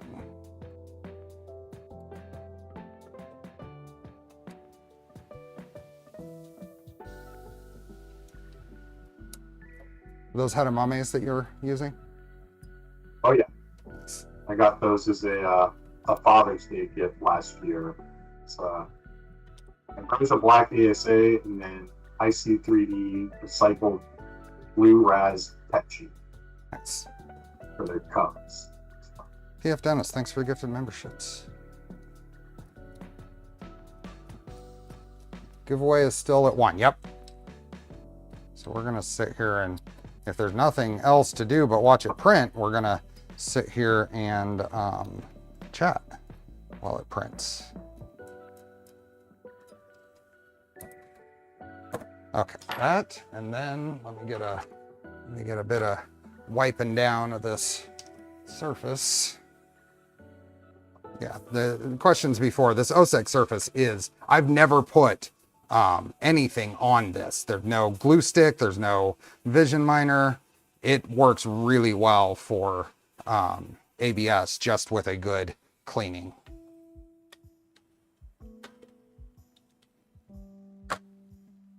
So, okay, that goes there. Tweak that alignment later. Now, let's get this, go up here and just set my, oops, where did my, that's weird. Let's go 150 and 110. Okay, who was that? Someone got a Discord message. I'm on a Discord message, but I do have streamer mode enabled, so. It must be Robert. Mine's not even on the computer anymore, so. Really? I didn't get a message. Second one. I can quit Discord. No, it's okay. As long as we don't get a stream of them. Well, you know, I wouldn't put past people. Okay, where are we at? Maybe it's. Okay, configuring your slicer. Oh, what I was doing is I was going to download the model. Is there a test model? Where is the test model? Yes, it's in the Discord. Oh, it's in the Discord? It's not out on the... Yes. It's not on the... It's not on GitHub? What in the world? Well, that's something that we could probably rectify. What in the world? But you got to submit the serial request on Discord anyway. Serials? So. Is it pinned in the serials? Where is it? It's in the Request a serial serial. info channel. Oh, serial info. There we are. BT serial.3mf. Save that. Just click this clip. Right. Raj, thanks for being a member. Solve that. Will the box turtle work with the Prusa? No. No. Oh, I know what it is. It's not my thing. It's my phone. Oh. It wasn't as loud as last time. So I think last time it came through both. Yeah. Dan's 3D, thanks for being a member for 16 months. The Prusa ecosystem has no idea how to communicate with the box turtle. So that's not to mean that someone could have some project that made things work, but as it is, it doesn't work. It's the same thing with like RepRap firmware. It's like it's not anything hidden. It's just you have to create the software to do it because the software we created works with Clipper and Calico. See you, Shammy. You had a message to me. Yes, I got your test message, Shammy. Okay, back to, let's open up this. I was printing on the Core 1 last. So let me bring up my profile for this printer and and then some KBP profile. KBP ABS is pretty much what I'm going to use for all of this. Okay. The opposite is interesting. How did you get the BT interactive interface? First time I've seen it. Is this? It is coming. This is a preview. It's coming. If you're comfortable compiling mainsail yourself, it's on the Armored Turtle GitHub. It's unfortunately not just like a drop-in plugin that you can instead it replaces your mainsail installation. If you have a serialized box turtle, we have a pre-compiled version that we're using for testing. That is continuously being updated. So let's add our file in here. You have multiple extruders defined here already? Oh, I should. I need to do that. Let's go. So you want to go to printer settings? Let's just make sure. So we're following here. So updating printer settings, and we want to do the. So it's going to vary a little bit differently for Prusa Slicer versus Orca Slicer. So we're going to basically somewhat follow this sequence here. It's very similar, but there's a couple other values we'll need to tweak that are specific to Prusa. So here we are doing 4 extruders, but single extruder multi-material. That's the key one right there. And then you need to go to extruder 1, extruder 2, extruder. And there's change this the value retraction when tool is disabled. This value right here. The 10 millimeter, change that to like 0.1 or something. 0.1? Yeah. Okay. If anybody has done like manual first layer swaps for that first layer color change process, and you ever get a random like blob of filament, because this happened to me and that's why I'm mentioning it, this is what causes that. I always set it to 0. So that's fine too. It's just, you know, I'm going to set it to 0. I just don't want it to do that. Because this is retraction when tool is disabled. We're doing all that in the AFC software. We don't need the slicer to do that for us. Yeah, there's a lot of settings in the slicer that are sort of Prusa MMU sort of specific that we need to kind of turn off all those, because otherwise it's going to you're going to have AFC and the slicer fighting each other. Yeah. Well, you know what? Nobody sees me anyway. I'm going to turn off that. There we go. I mean, I've given enough advertisement to 3D Print Life Enviro ABS that doesn't exist anymore. So it's fine. Cat cam. Are you on Prusa Slicer 2.9 whatever, Steve? I think this is hilarious. Felix is just sitting there. He can't fit, so he's just got his paws in there.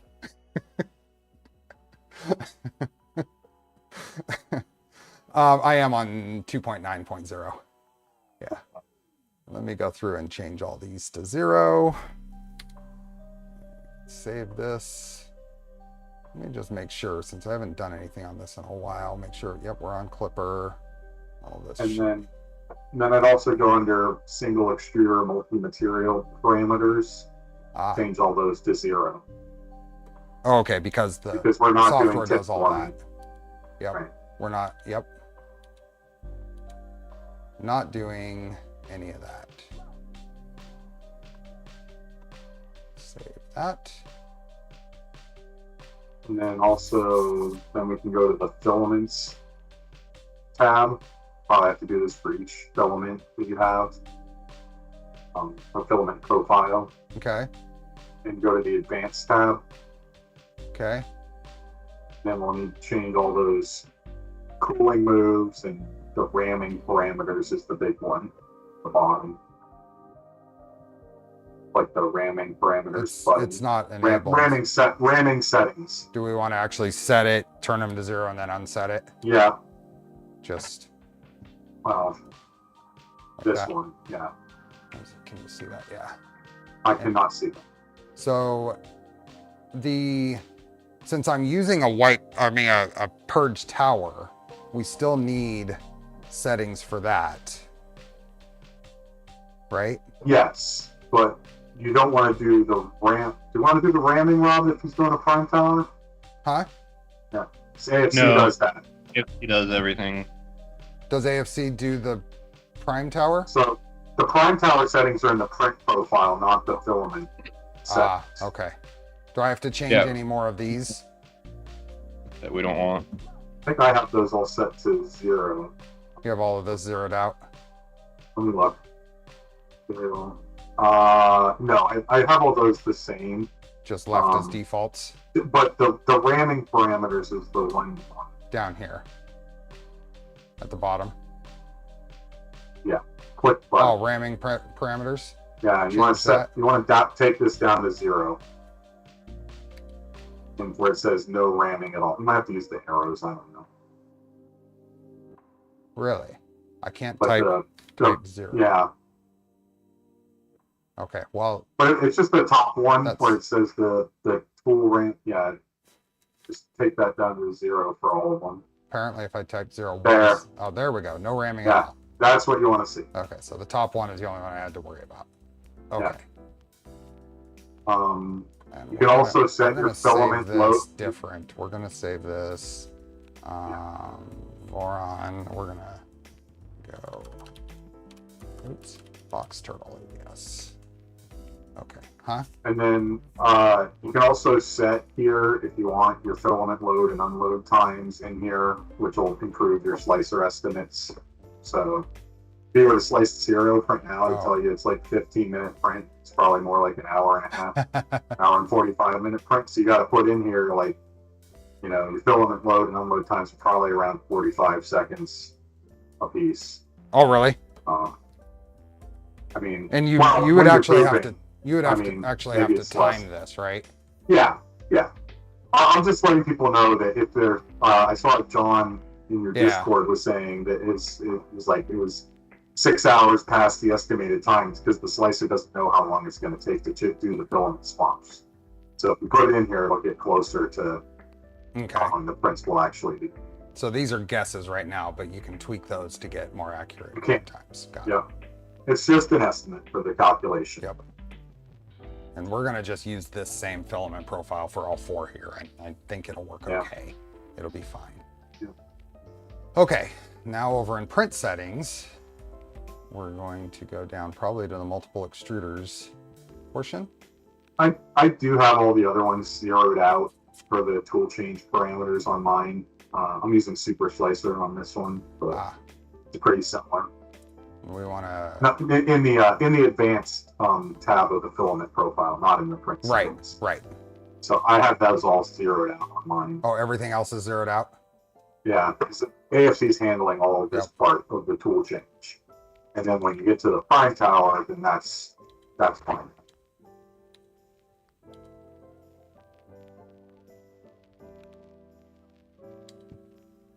Okay. save that. And now we go over to the white tower, right? Need a primer, purge extruders on tool changes. You don't want to have the prime extruders on tool changes, I don't think. That's Prime the bottom all- checkbox. All prime, all all printing printing extruders. extruders. Okay. But the rest of that is fine. The rest of that should be okay. Well, we could send it. Find out. Let's find out. You're a bit off of what I'm used to because I do the pooping. But Let's I think the just main ones were covered with set that. the other settings. Like I said, Ref has a video that was published in the last week specifically around Prusa Slicer and or Best of Super Slicer, the boss edition of Prusa Slicer. So if you're curious as to some of the settings and what they do, he has a good Nope, that's not what I 15 wanted. or 20 minute video. I want the BT serial. This file contains several objects. Yes. That's our serial print, right? Yep. Move this a little closer to the front. Now this serial print was intended for Orca Slicer, so you're going to have to eventually paint the bodies there separately. Why? I don't know. Because Orca Slicer exports are different than Prusa Slicer. Oh, well, I mean, I just have to specify. You have to specify the extruder for each one. Yeah. Let's go. We need to set the. We got to go here and here. Get all these set. You don't see that, but I just changed all of the filaments to the profile I just set up. And you can change the color too by right-clicking on the filament in the menu at the top. Yeah. Yep. We can just click here. I know this. Here, let's go here. There we go. So the first one, we're gonna go. Okay, whatever. That's close enough. And then we got our green. Okay. Blue, and then a silver. Okay, so now the body one, I want this to actually be green. And then body two, this one to be the gold. Come on, there we are. And then we'll do like a armored turtle. I guess that's fine. We'll do it just like that, huh? Let's use all four. Both You counts need to use all four. Need to use all four. Yes.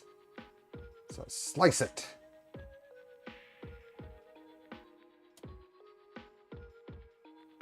Okay. Says it take an hour and 50 minutes. That's about average. Is it? Mm-hmm. So is this ready to go? Just send it? I mean, you could debug it. I don't know if you're going to get you might want to increase your prime tower size if you're not pooping. You might not purge enough there, but you're absolutely right. That looks pretty anemic. Do you know where I immediately go? Is that it's here? it's under the purge. Is it probably under filaments, right? Probably like the minimum purge volume. Minimum on purge tower, on white tower. maybe like The exact position of the new white tower parameters. After a tool change, the exact position of newly loaded filament inside the nozzle may not be known. Default value is 15. Let's go 25. And let's see how that impacts that. That's a bit bigger. I wonder if that's big enough. Do you have any idea, Robert? You've done prints without pooping. How much do you, in general, purge? I was on a side quest there for a second.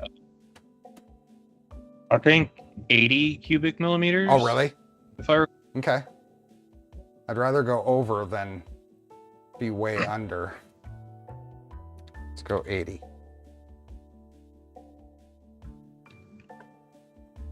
That's looking. That looks better. That looks reasonable.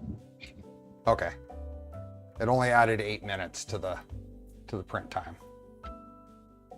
Okay. We need to go to the printer now, and well, we're probably reasonably well warmed up. Let me get this. Oh yeah, Steve, you change your print start macro. To what? That's the other thing we need to have it load the initial tool. The first tool? Mm-hmm. So those settings should be in the documentation, and they're the same, to my knowledge, between Boost Slicer right and Orc Slicer.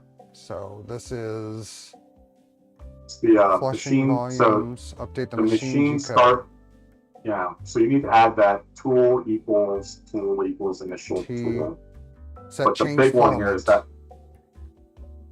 I think it's called something different with Boost Slicer. It's change filament. So let's go over here. Printers. it's not It change is custom filament. G-code. It is. It's I tool think it's tool change change. G-code. Tool change. Tool change G-code right here. Yep. Right there. That goes there. Mm-hmm. And then You do you have a print start macro? yeah, but what is it? Set machine So this- start. So Add the T all this does into your print is- start macro. this is more optional, but it kind of gets the first tool in the print preloaded. It's not T0. So is it literally that right there? Yeah, that gets That added part? as a variable. Because I don't and then I don't pass things on to my config. I do all of my start G code here in the slicer. Okay.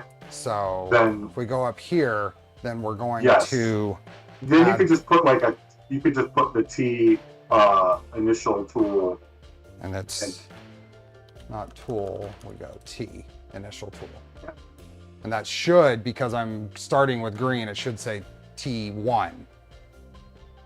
Because it's the slicer sees it as 0 indexed.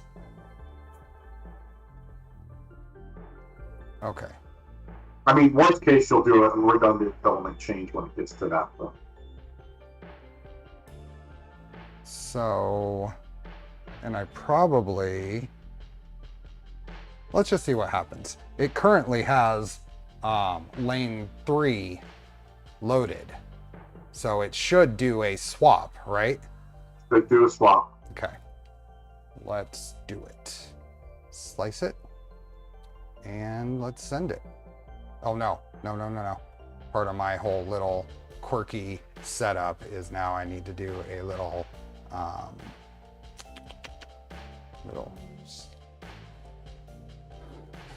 little print prep macro. Right back.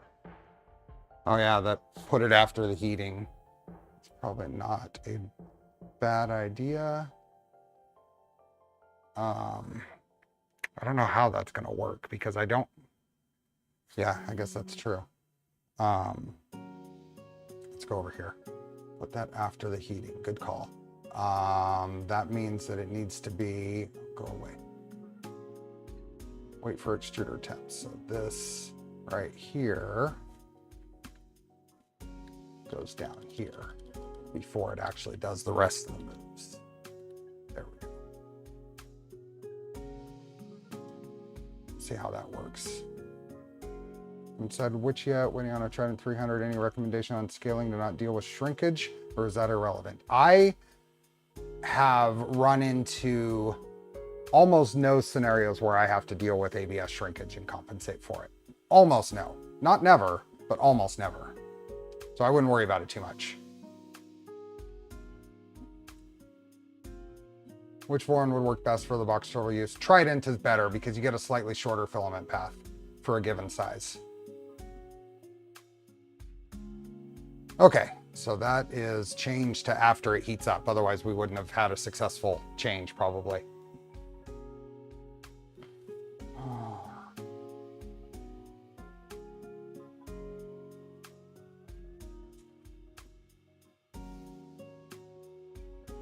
R. Milliard, the main cell AFC.zip is available if you have a Box Turtle serial.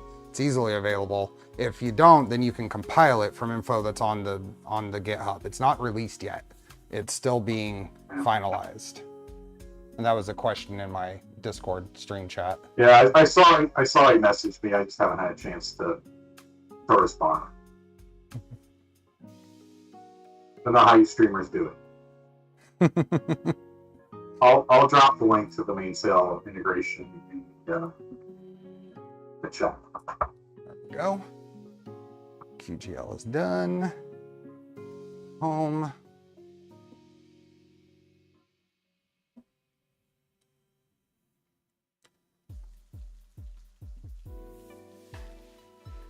There you go. I'm weird. Okay, so now I can send, I'm just gonna send the print job. Upload and print, let's see what happens. Let's see if we can, yeah, I kinda wanna see all of it going on here. So it's gonna do my adaptive mesh.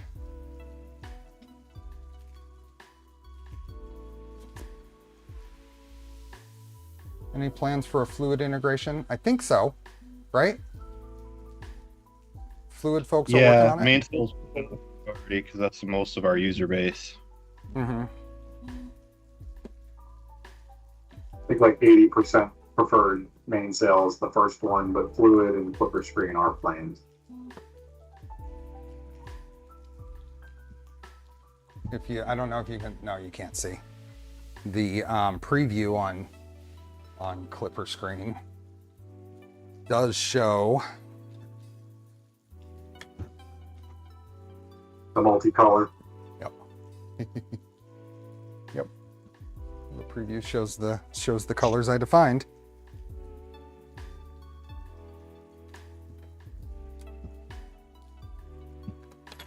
Okay, what do we got? We've got an hour left. We're sending a print and we still have an hour left till giveaway. That's awesome. Is the test STL pre-sliced for lane changes? It's not pre-sliced. You have to specify It is pre-sliced if you're using Orca Slice. It's not pre-sliced, it's pre-configured. Pre-configured, sorry. It's not pre-sliced with G-code, correct. You need to specify your own filament parameters and profiles. So now it's heating up. And it's going to, so I'm gonna need to figure out the workflow here. Because now my start code takes me to the front corner like it's going to start a print. But right now it's actually going to swap filaments. So it's going to go and cut. Now I'm curious what it's going to do to actually start the print.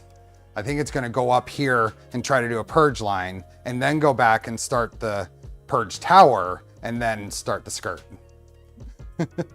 I think it will do the cut and load and then do the prime tower because that's what we added to your start G-code. So it's loading the first lane now. It should load lane 1. Or lane 2. Lane 2. Tool 1.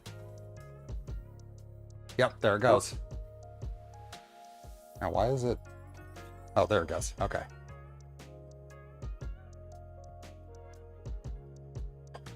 So there goes that.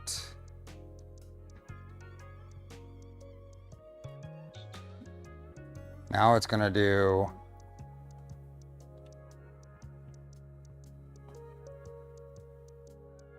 it's looking pretty good.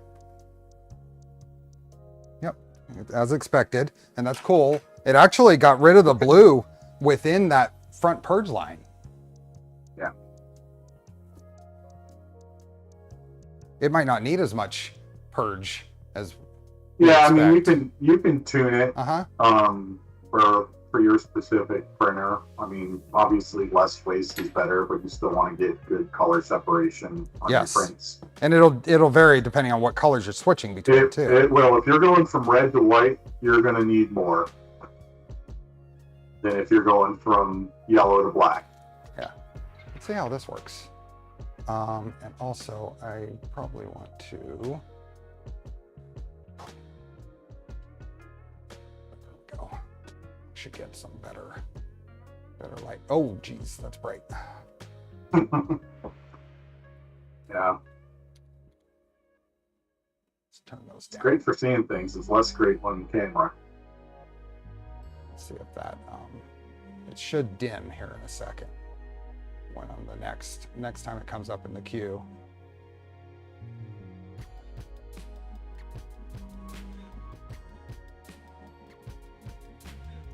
Just turn them off. Let's see if it's better with them off. Yeah, it's better with them off.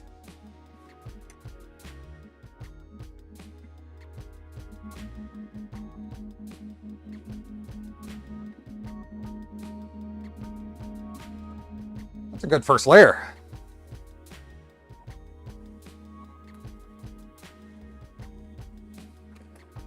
Let's see if I can get in here. That's a little better, I think. Okay.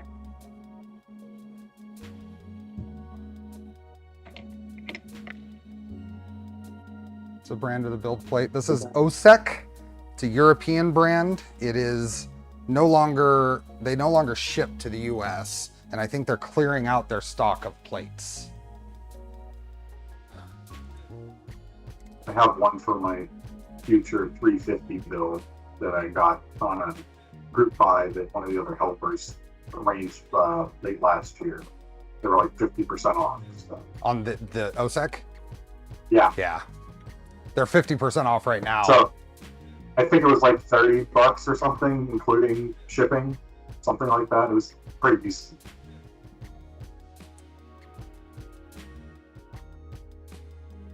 Are there plans to officially support tool heads other than the stealth burner? So there's no real. We already support tool heads other than stealth burner. We have people with, I think Heart Case is running a ant head with a leaf cutter. There's Soul Metrics. There's Dragon Burner cutter. Got some people who serialized on Ender 3s with a, custom cutter or with fit one. So for Filament Matrix, I don't see it supporting anything beyond Stealth Burner. The goal of that project was to kind of try and consolidate the stuff for Stealth Burner to a more reasonable, approachable setup. But Rob wants to tease anything else, I can let him do that. I want to interject here that we talked about this at the beginning of the stream, if folks weren't here, is that one of the challenges of this project is that it's the filament controller. There are peripheral things that are needed when you want to do a easy multicolor print. So although you guys are doing a good job of trying to provide as much documentation as possible to make like the Filament Matrix work and stuff like that, they're not official box turtle tool heads, right? Is that accurate? They're an artifact of the Armored Turtle team. And, Yeah. It's a group effort of Rob and Wondro working on the CAD and me working on the documentation, Boog's working on the manual. So it all kind of comes together, but it's not with a DIY filament changer that could be run on any clipper printer. Yeah. It's not going to be, we're not Stealth Burner specific. There's plenty of other options out there. But I would say the large majority of people coming into the process are probably running a Boron, maybe an LDO kit. And we try to kind of optimize the decision path for those users so that they have less to think about. Yeah. No, that's the sound of the bag. I'm just trying to get the point across that there's so many, it's impossible to support everything. That if you want to go outside of the given lane, there's a certain amount of on your own.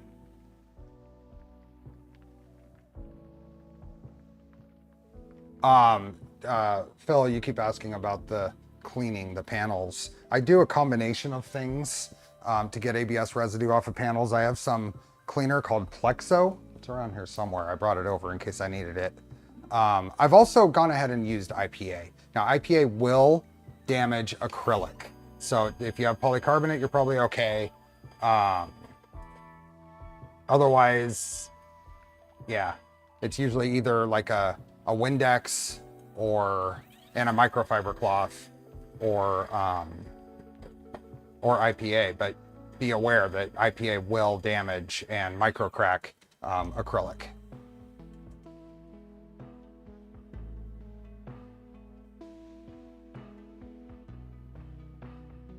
Can the purge tower be smaller? Must it be printed taller? Well, the purge tower is always the height of the last tool change on a multicolor print. So now its volume is determined on what your slicer settings are for purge volume.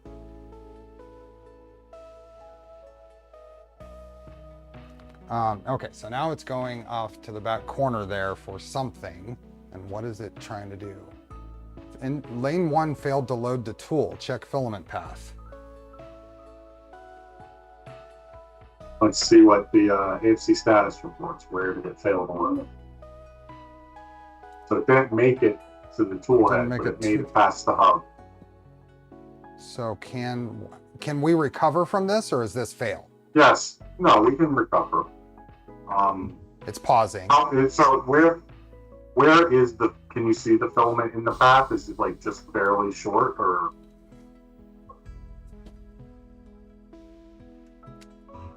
I don't think it made.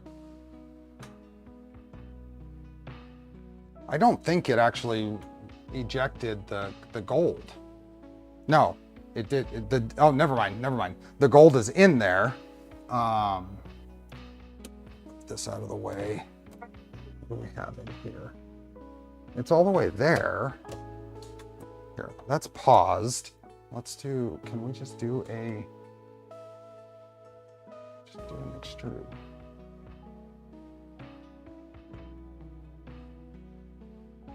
Is it actually moving? No, it's not.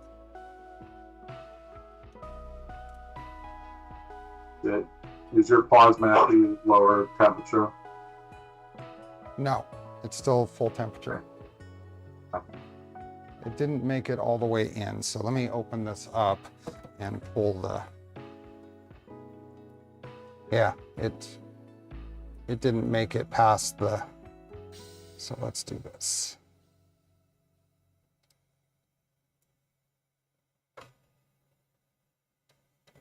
How do I? Oh, so I should be able to do a eject and then a BT lane eject? You should be able to eject, yes. BT lane eject, lane 2. Send that. No, lane 1. Darn it. Well, you can reload lane 2. Yeah, lane 1 I've just pulled completely out of the tool, so let me put it back in.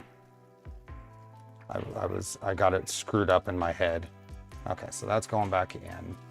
That is loaded. Let's BT lane eject lane 1.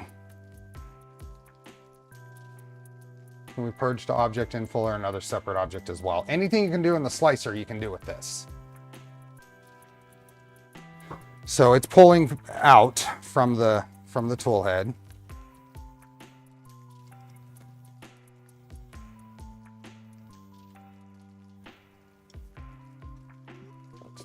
Doing its thing right now.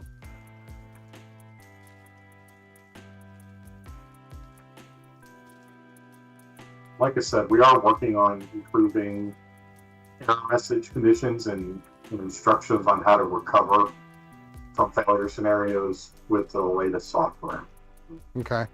So it'll be a little bit easier. So people that don't know what is BT lane eject, they can say, run BT lane eject and then reattempt the tool load. So you can recover from most of these failures, and most of the time when you're running the things, it's something at the tool head, not with the box turtle itself. Give a fresh end here. Just get rid of that bend. It's on the end. So now this will go back in.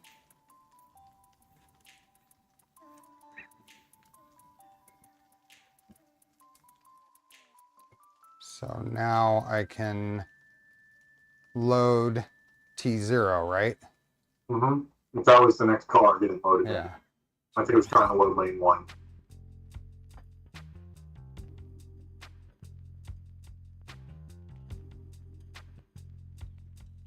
You lost your it's when green it- setting?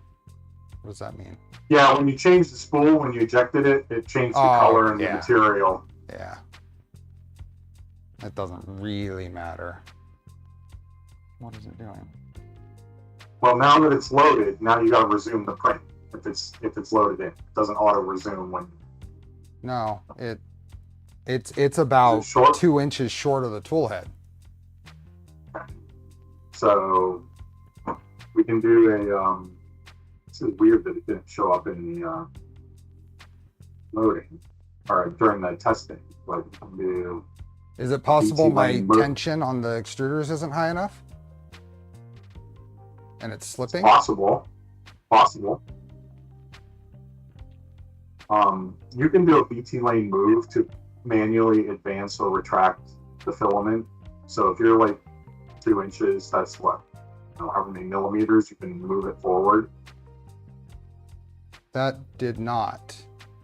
It should go default. Oh, sorry. That's right here, right? BT Right lane where? move. Lane equals 1. Yep. Distance equals 20. 50 millimeters or something. Well, I mean, if I just hit send, it should do 20, right? Yes, correct. It's not moving. Okay. I can see the end of it. It didn't move at all. But I hear the extruder motor moving. Yep. So that would, maybe the tension on the gears is not correct. Yep. Now the problem with this being up here is getting to it. Yes. Let's see if I can. I think this is why we don't have putting the hard mounts on and stuff until after any panels or things are beat, in case you need to do this. I can get my fingers in here on this one. I'm just gonna give it about a turn.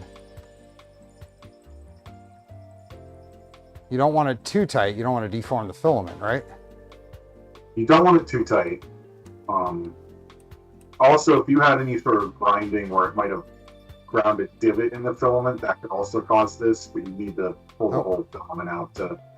There we go. Check It's for moving. that. It's moving now when I do the move.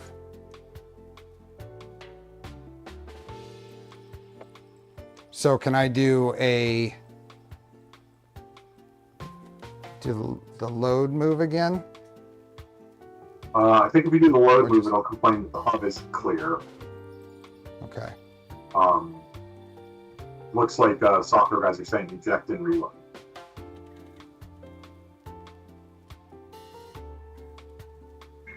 I don't. Oh, so idle lane 1. Yeah, it's not triggering the sensor and the tool head. This should change to blue, right? No. It won't. If you hover over the dot next to the extruder, so Pre-sensor the sensor is detected. working, Okay. but it's not going to get loaded. So MG Longshot and Jimmy John in the chat are 2 of our software developers. Oh, okay. So they would be the people to, if you want escalation, those would be the people to reach out to. But I think they're suggesting to do a full eject. Yep. And then to verify that there's no flat spots in the filament that may have been ground down, and then reload and reattempt. I'm gonna pull the filament off here so I can actually see the whole bit, so it doesn't just wind it.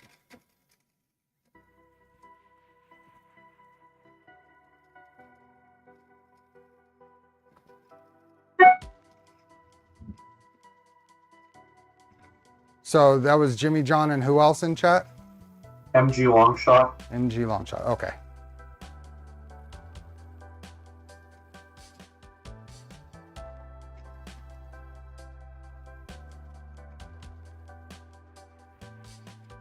Yep, I'm gonna snip off this whole bit and start fresh. Okay. But yeah, there might be a little flat spot right there. I can feel a thing in the film. Oh yeah, there's one right there. Yep. So we're gonna cut it. We're gonna cut it right here and go all fresh. Okay.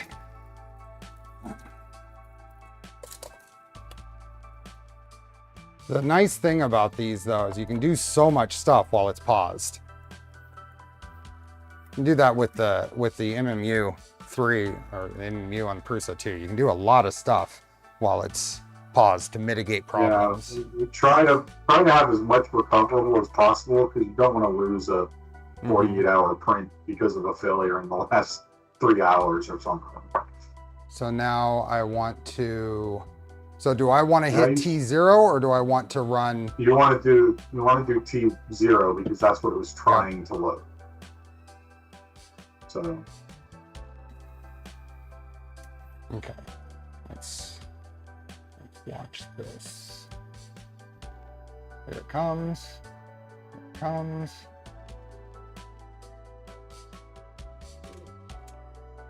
Oh, there it is. Okay, we got blue status.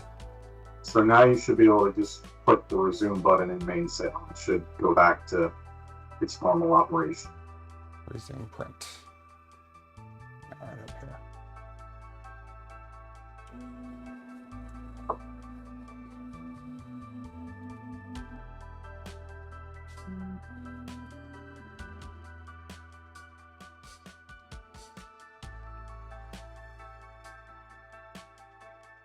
Nope. That might be gold in there. It's kind of hard to tell.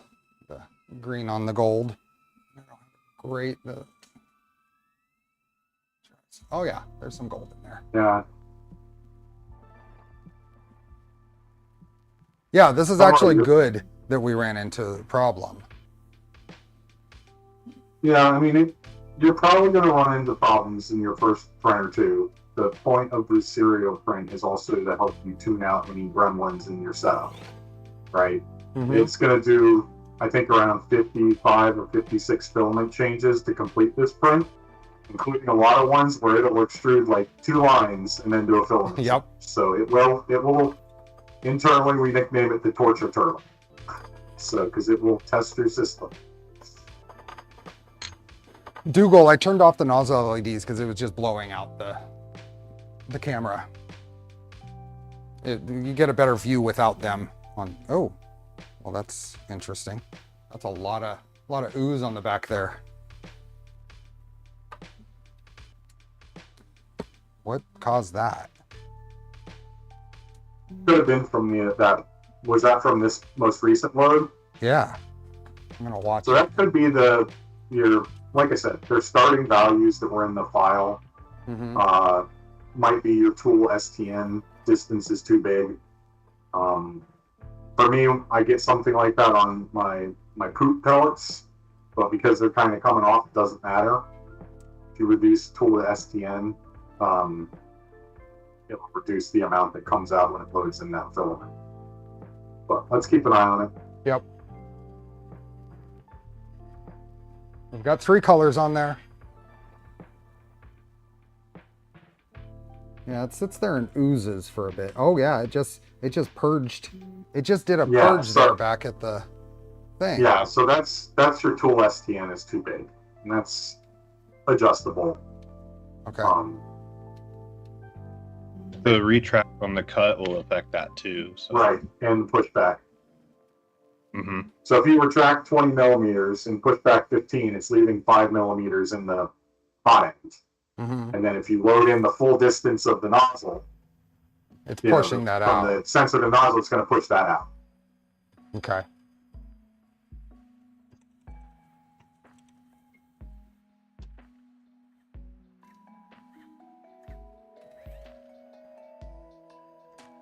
Now we're back to gold. We got 600 people here. We are at barely a 50% like ratio. We're giving away one of these kits in 41 minutes, as well as a spool of Polymaker filament. Oh, that's gonna get in the way. See that? I mean, if you want to restart and adjust that down a little bit, you can. I think it's a good idea. I don't want to. Yeah, it's going to build up over time. Yeah. You got a lot more tool changes. Yeah. And we're like 5 minutes in here. Yep. Yep, I think I will. Go ahead and hit pause while it's in the middle of this. I have 4 colors down though. Mm-hmm.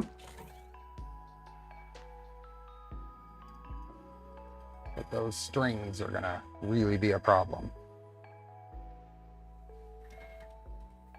We'll be right back. Okay.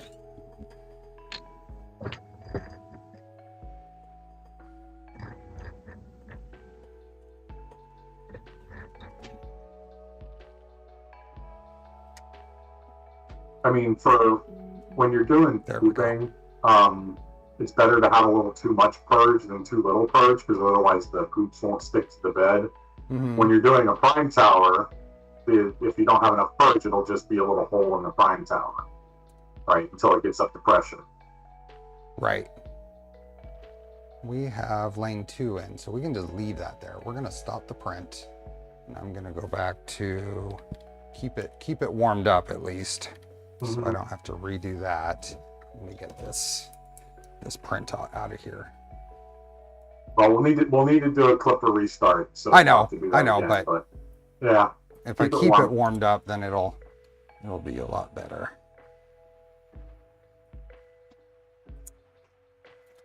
There we go. And turtle. Bye-bye, turtle. it's a time-honored tradition to have more than one serial printed in various stages of failure. Oh yeah. Okay. So the values that we need to change are in The main value you need to change is just tool STN, which is going to be in AFC hardware. AFC hardware. Tool So right now we have tool STN 78. So 78. Okay. Distance could from the probably tool drop head that sensor like- to the tip of the nozzle. So you 70, might drop that like 73, 5 millimeters. 73, yeah, 5 or 10 millimeters. Make it 70 flat. Make it 70 flat. Now, what for my education and others, what does that mean? This tool, After it hits that extruder sensor in the tool head, Mhm. it's going to do a move that set distance to prime the hot end before resuming the print. Okay. So if that's too long, it's going to eject plastic out of the nozzle. And that's why I saw so little purge before I had the new color when that print first started, because I'd already purged a certain amount out the back of the printer. Because I wasn't actually expecting it to change to green from blue so quickly on that. it purged it out at the back. Mhm. Yeah. So is this the only value we want to change before we try it again? I think so. Okay. I mean, it seemed like it was hitting the nozzle and all that, or hitting the tool head extruder on loads. So basically what we want to see is it shouldn't really purge any extra back there.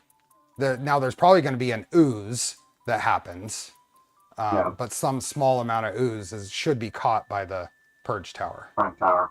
Yep. and not get all over the place. So let's save and restart that. Typically, we'd also recommend having a brush on the printer. That's something I should add to this. We will have a solution put on our AFC accessories GitHub probably here in the next couple days. It's been in testing for a while. It's looking pretty good now. Okay.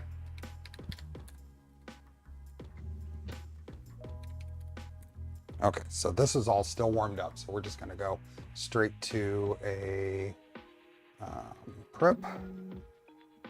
Okay. Let's do all its thing here. Let me see here.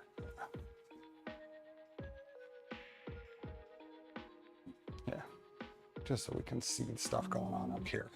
Hey, Armor 3D.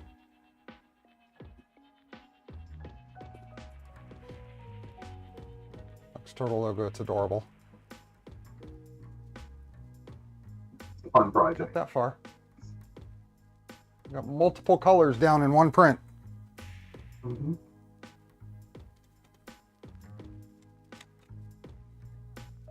probably would have finished too, just get kind of messy. Yeah, Yeah.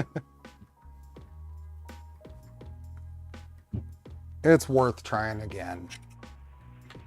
Well, let's also help people understand who are building their own thing. They might not be running a Revo. They might be running a different hot end. And like, what are the values and how do you tweak them? Mm-hmm. Right? What's the impact of doing so? Will the brush accessory be compatible with both Trident and V2? Yes.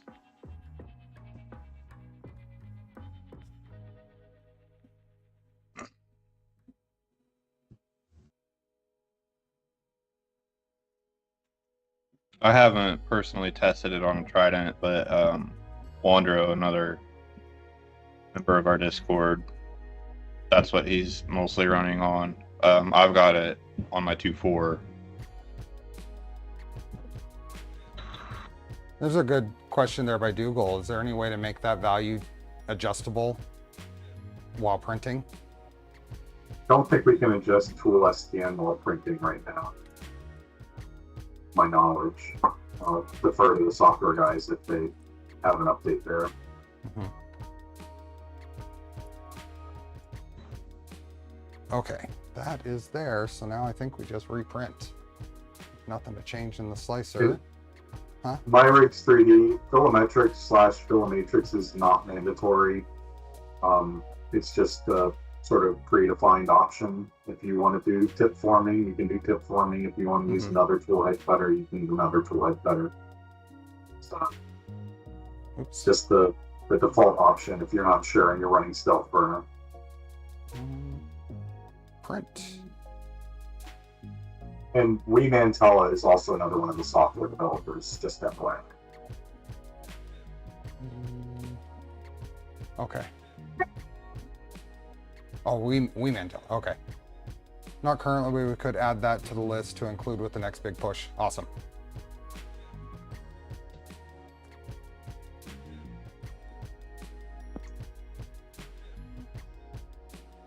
Didn't ask this kind of stuff. I need to shoot off. What time is the giveaway? Yeah, 33 minutes plus 3 seconds.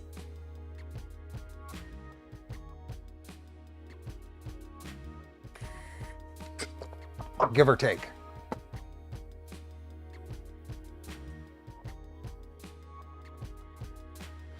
Okay. Once it's set, it shouldn't need to be changed. It's just kind of nice to be able to adjust that. It is nice to tweak it on the fly, especially during something like a serial print like this. And not having to start the print over. I could have Yes. if I could adjust that value in this test print, it would have kept going. Yeah. Yes, and there's been other values we've tweaked over time, like we used to not have to do a restart to change the bowden length before we had filament calibration or the lane calibration stuff. I asked for that to be added because it was like, I just want to change the default like 10 millimeters at a time until it's right. And they have that. So. I do like everything to be adjustable. This is going to heat up. And then go and do shouldn't do a swap. That's the tool that's there. Is it just going to start printing?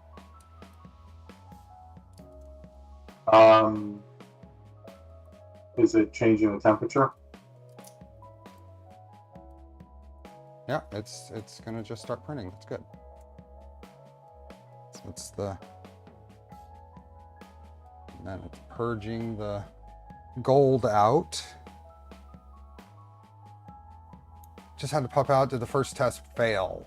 We had too much the toolhead STN, too much read or advance after cut. Too much purging. Too much purging on mode. Yeah.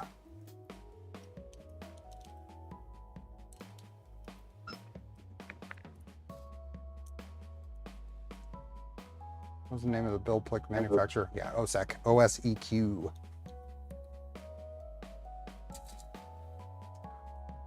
Oh, we can go back to this camera.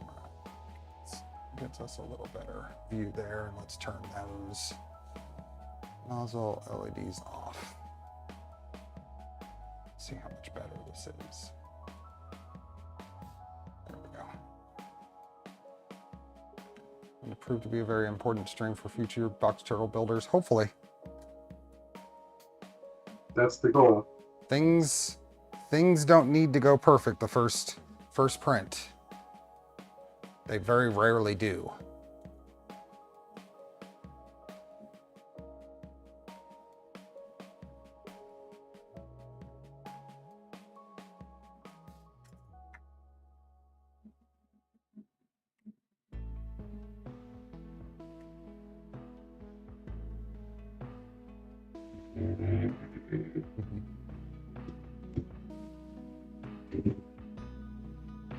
That was loud. The motorcycle driving by. There's a professional dirt biker guy. It was not a high pitched loud, so it was very rumbly. So that wasn't. I don't think that was too bad for anybody.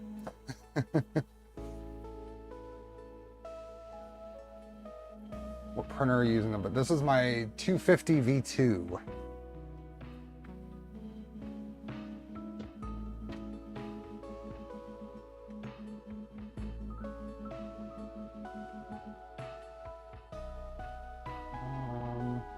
I have a question regarding the necessity to have the distance when you have the filament detector.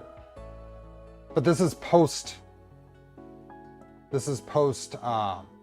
detector distance, right? Yes. And it varies depending on whether you're pooping or not. And what hot end you have and Yeah. all those types of things. How much filament do I need to print the required parts for the turtle? So the documentation says about 1.3 kilograms for main color and 0.3 kilograms for accent. And if you're not getting an LDO kit, you need a smithering of TPU. Ah. But you can also buy the LDO rubber tires and feet separately from most resellers. Worth the $8 or $10, in my opinion. I am only using one detector in the hot end. I have a pre-extruder sensor. I don't have the post-extruder sensor.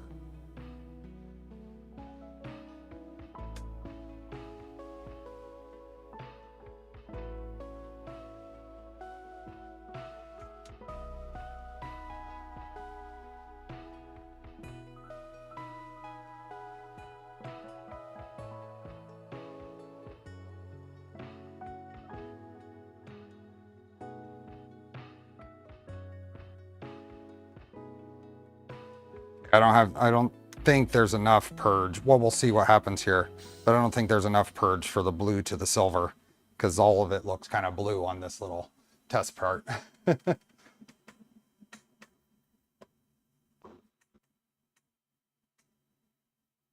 the filament matter? Does it need to be ABS or can it be PLA or PETG? I'll let you guys answer that one. Don't print it in PETG. PLA is fine. ABS is fine. Just The box turtle itself, right? Yeah. Yeah. Skirts would probably be fine in PETG, but trays and extruders, don't do it. The trays will sag over time and fall out with the frame. I mean, honestly, I would stick just as if you want the best experience, stick with ABS or ASA.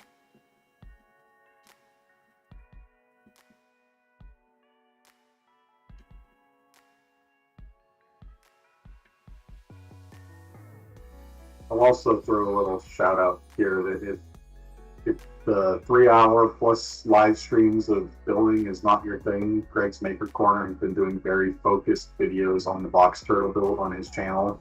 That's awesome. Greg's a good they're guy. like 10 or 15 minutes long that cover each subcomponent. So last week or two he did the frame, then this weekend he did the extruders. So it's a little bit slower of a release schedule, but if you just want to be like, I'm having problems with this component, it may be an alternate for people, especially for reference. I know I saw Tuxedo said, I'm going to come back and watch this video, but finding a specific thing within a 3 to 6 hour video is sometimes challenging, I know. Yep.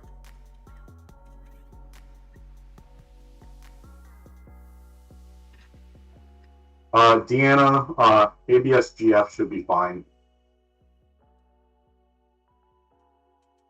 Greg's Maker Corner. If you search for Greg's Maker Corner, you'll find it. I also posted his videos in the general chat on our Discord. We got a big old giant purge on that still. That's not any better than it was before. Let's see it do a couple on the next of them. one. Yeah.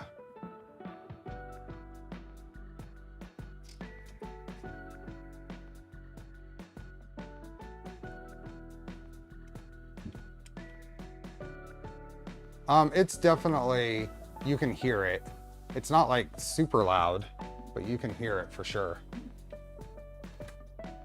I think it's mostly those DC motors that you're hearing. I think it's mostly the extruders. Really? Stepper motors spinning about 400 RPM and it's not from a 3D printer. Okay, so it's gonna grab blue now, and let's see how much it purges out when it gets down here.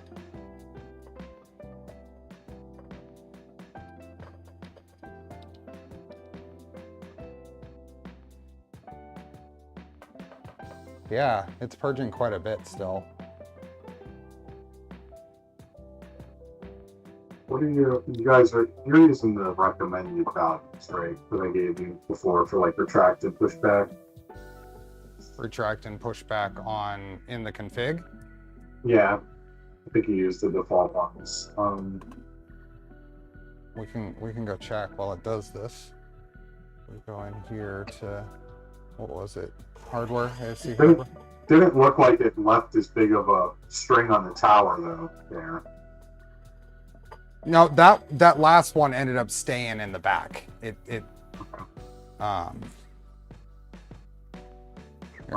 Not here in the macro bars. Okay. File.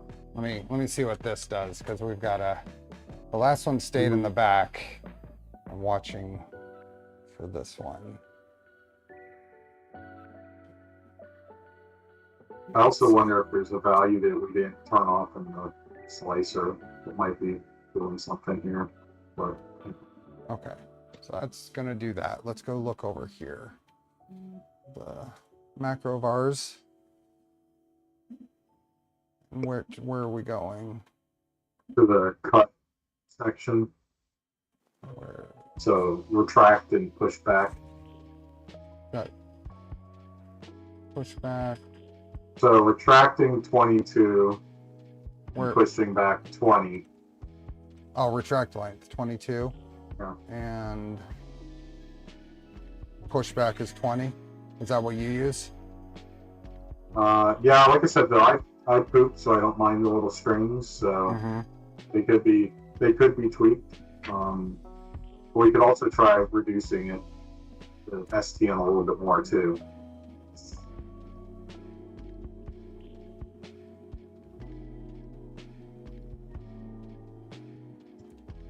How much was it oozing before? More than 15 centimeters?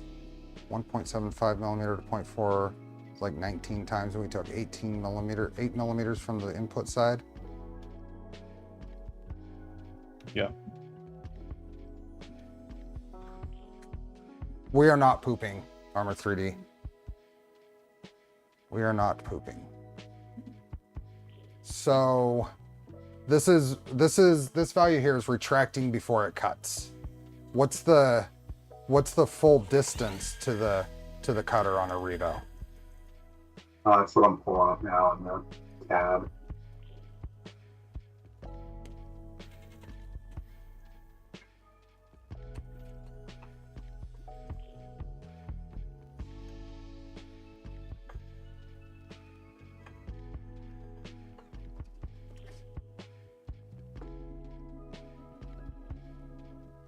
Yeah, it's pushing back a bit every time.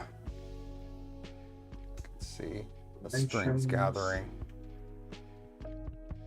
So full distance from the tip of the nozzle to the cutting blade is about 62 millimeters.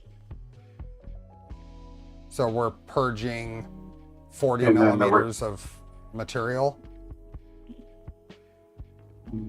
Yes, if it's pulling down that far. So let me do the here. So you could try changing it to like, well, it's retracting out 22 millimeters. So that leaves like 40 millimeters in the nozzle. So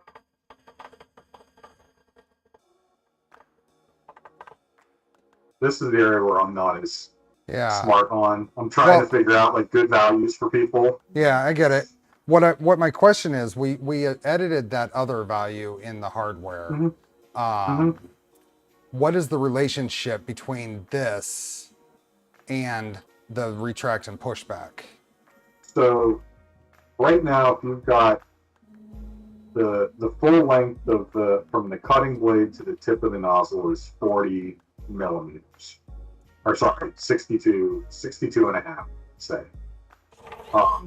Then there's like the melt zone area, which is, like 22, and then there's the cold zone area, which is like 40. There's a diagram out there that you put, right? Isn't there a diagram? Yeah, well, it's not published. I've sent it to you.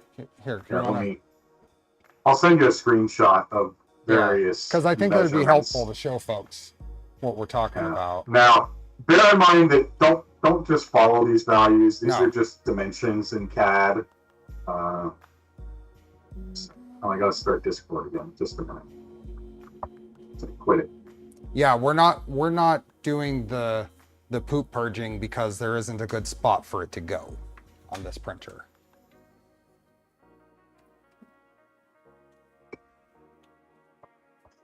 Yeah. Okay. Sent that. Oh boy. Sent that over to you, Steve. Add in browser. Copy that. What are we showing? Let's reuse this window. Okay, so this is. So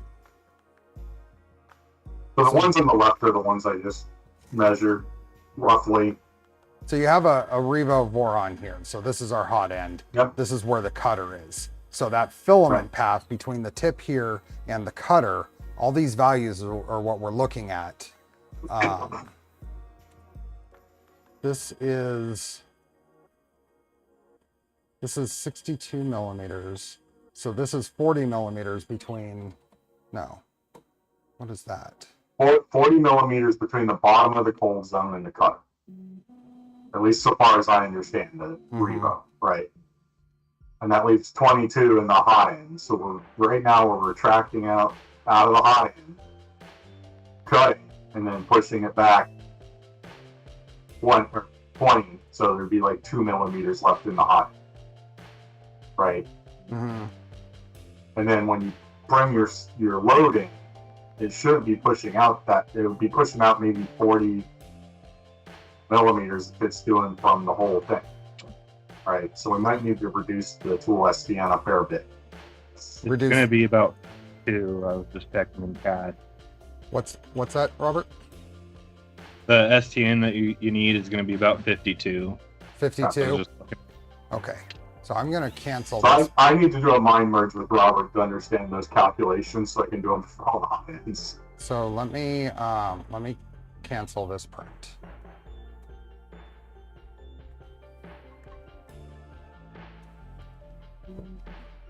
Go through its remaining. There we go. And cancel it and get these, keep these up. And that's from the Pregear extruder, right, Robert? Yeah. So let me get all this stuff off of here. That's going to be about 52. About 50. Much better place than 70. Okay. So for the post gear one, it would be about 38 then, right? Let me check. So I need to go here and under AFC hardware, we're going to be better off with like a 52 here for tool STN. Be about 29 Thunder. Okay. And unload, what should we do for unload? Unload should be fine. Yeah. Unload just means it's clearing the extruder gears, which that hasn't been a problem. Okay. And tool STN, we want 52. Is there anything else we want to try for this next attempt? Let's do that. Okay. And then if there's another problem, we could address Perfect. other things. Perfect. Let's save and And reset. instead of sitting the print, you might just want to do a couple back-to-back changes. Yeah, you don't have to do a whole print. Okay. So I want this up to temperature. Let's leave this here and just do a, just select the tool. So what tool is in there right now? Silver is in there right now. So I should just be able to choose another tool, right? Yes. And it'll I mean, do you'll the want to thing. heat the hot end first. Yeah, it's heated. So T0. And maybe I can even get, oops, please home. I got a home. So let me make sure everything is clear. No gunk. Go. Let's go ahead and do our print. And I'm gonna see if I can capture that on the camera, it doing the thing. Let's see what view this gives us. Yeah, I think that'll give us what we're looking for. That's where it does it. What is it doing now? Oh, it's got to lower the temperature to 150. Yeah.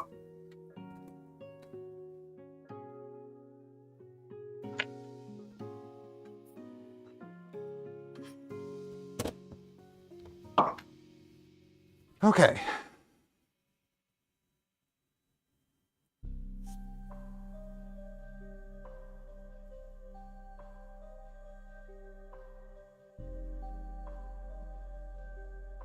Shutter printing can also load and unload. Yep, that's what we're doing. We're gonna do that before we start the next attempt. And I think I'm gonna reslice it with a little larger purge volume because I'm getting a lot of bleed into the silver from the blue.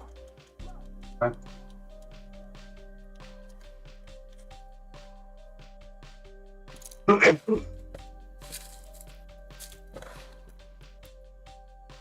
Maybe up that to 120 cubic millimeters or something. It's at 80 right now.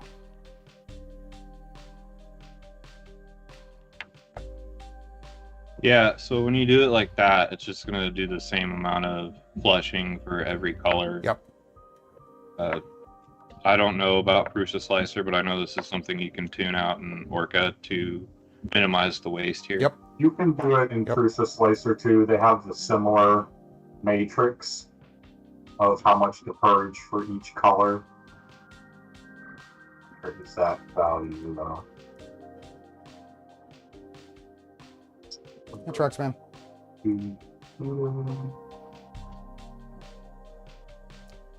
No, it's there.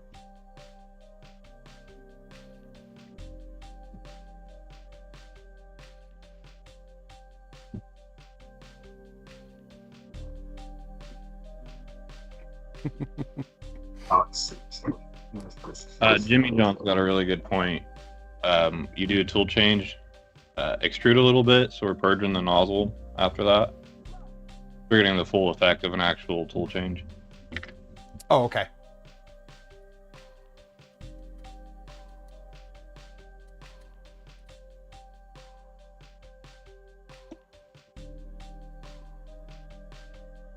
Just do a extrude and then just kind of pick it off and Manual then try the extrude. next one.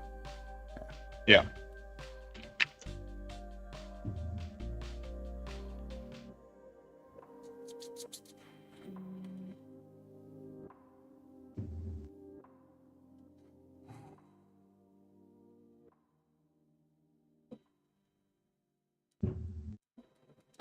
Okay, so we have silver in there right now. I'm gonna do a quick extrude just to make sure it's.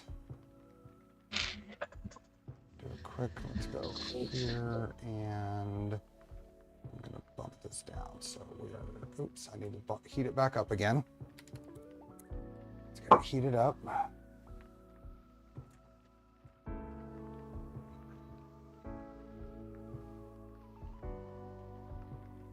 You don't get to jump up there.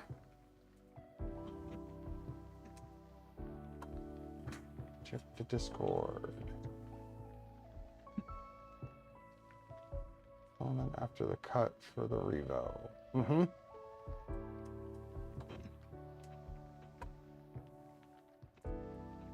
Okay, let's extrude.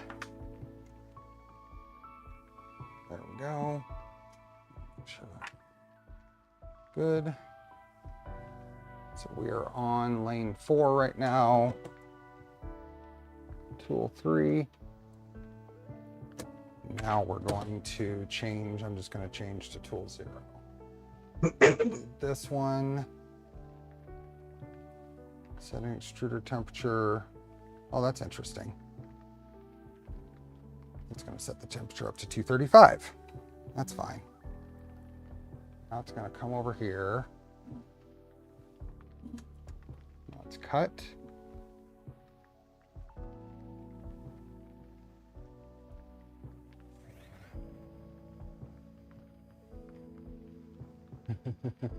Oscar's like, what in the world is happening up there? Okay, and then here comes tool 0.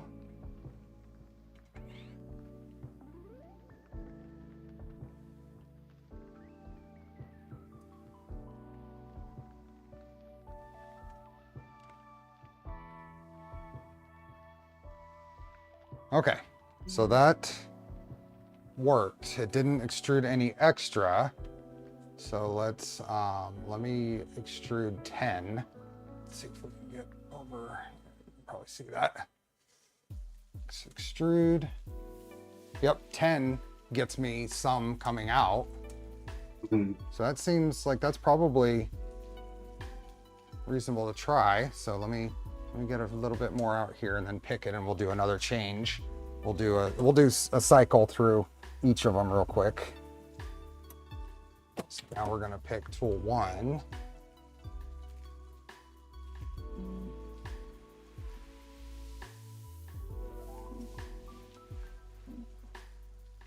Okay.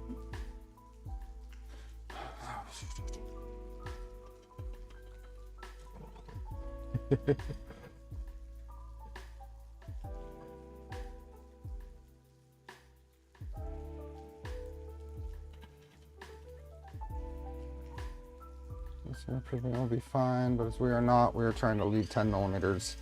The tool change, it will load and push the 10 millimeters down into the Revo.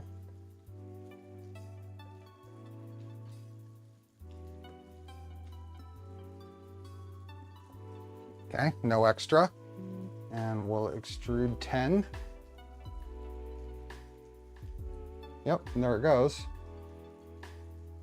It's probably, I would guess it's probably extruding about 2 or 3 millimeters before it actually pushes. So I think that's probably okay. And you're on mute, Robert.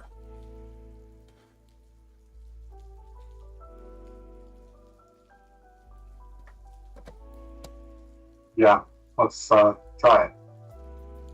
I mean, you can tweak this more and more as you go through, but we just need a successful print here today. So what filament? We have green. That's what we're going to start with. So we're just going to go with it from here. So the next thing I want to do though, is I did want to try a bigger purge tower here. So that was under filaments. And I know we can tune this per material, but that's further tuning. There we go. Nice big purge tower. Okay, everything is good. We're going to, oops, need to go back here. Oops. I need to go back back to 150 because it's going to want to do a adaptive mesh. Guessing if you're or another stream. I believe default is 140 for Prusa Slicer. It was something much lower. It was like 5 is what was there before. Mhm. I think 15 is what it said the default value is. Is a turtleneck auto setting to adjust rotation distance? It is. I haven't actually watched it to see what it's actually doing. It is fully extended right now. Hey, Takuya. Gotta let this cool down. So how does that, can either of you explain how the turtleneck actually works? Does it care where it's at when you start all of this? It doesn't? No, it doesn't.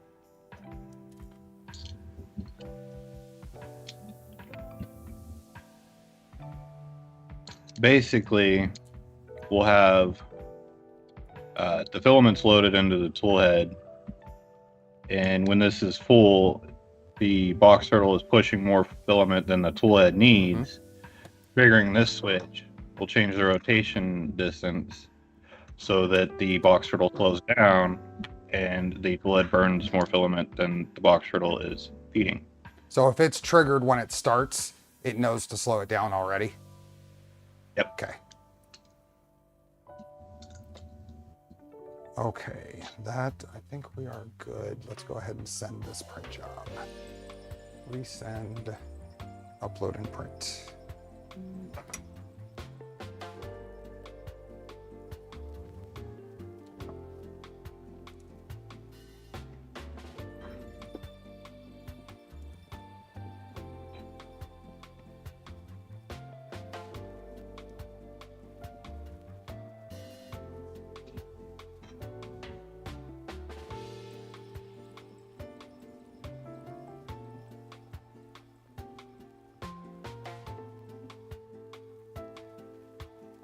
Purging volumes in the print settings for Prusa is 140. That's the one in the platter window. Minimal in filaments is set at 15. In the platter window, is there a different purging volumes? Oh, this is interesting. This is what we were talking about. We can use values from the configuration, or you can tell it between each color that you have loaded. This, and I got here by clicking on this little purging volumes button over here. I didn't know that existed. This is good to know, right? So right now I'm purging 120, which is 40 cubic millimeters over what I had before, and we're just gonna go with it because I don't want to restart this again.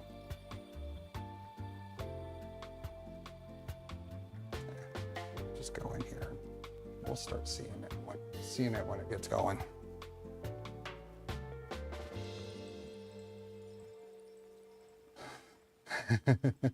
You're muted, Thunder. I didn't say anything. Oh, so they're saying, and I wasn't actually watching because I can't see the. I might have said something, but Rob probably corrected it anyways.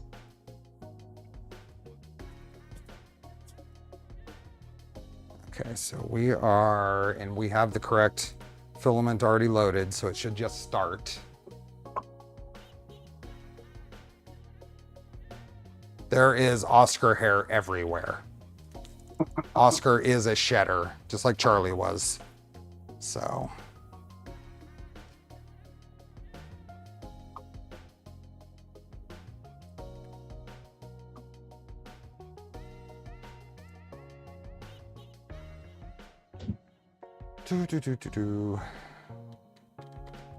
So, Robert, what's the thing I did during this build that made you cringe the most? Listening to me. You sailed right on through the manual when the manual said, now's the time to start setting stuff up so we can troubleshoot like extruders. There's always something, and it's okay. I don't mind. I know that, I mean, this is all live, right? So there's always something.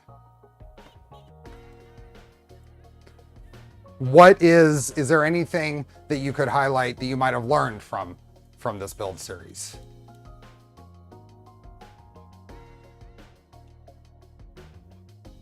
Let Thunder do the talking for me. I have talked a lot to Steve over the last 2.5 months or so, trying to stay a couple steps ahead of where he is in the build process, so that when he gets there, there's some sort of infrastructure to support him.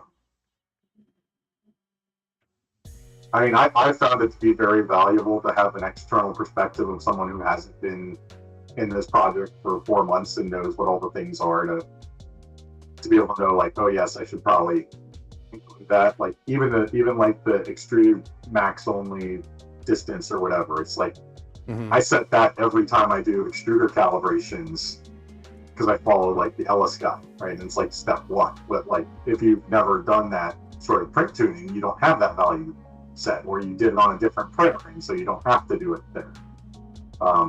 But getting the feedback from the average builder, or the people that kind of are willing to provide that constructive criticism, has been very valuable in us kind of tweaking and getting the project to a better state. Good answer. Someone was mentioning in chat, we'll take a little while that's doing a print there. This is something I've built recently that we're going to check out. We're going to use on stream at some point. It's what's called the Frax Flex Arm. And it is a heat set press that is on a kind of like a magnifying glass or lamp mount. But this is from Turtle Crawler. And I can go grab a link here in a minute, but if you've seen companies like Fabrico and KB3D getting ready to release parts kits for this, but it's basically just another heat set press tool.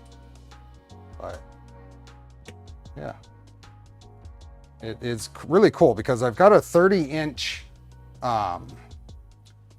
extension, and it still holds right there. So there we go. Poity got the link there. Poity got the link in there. Thanks, Poity. So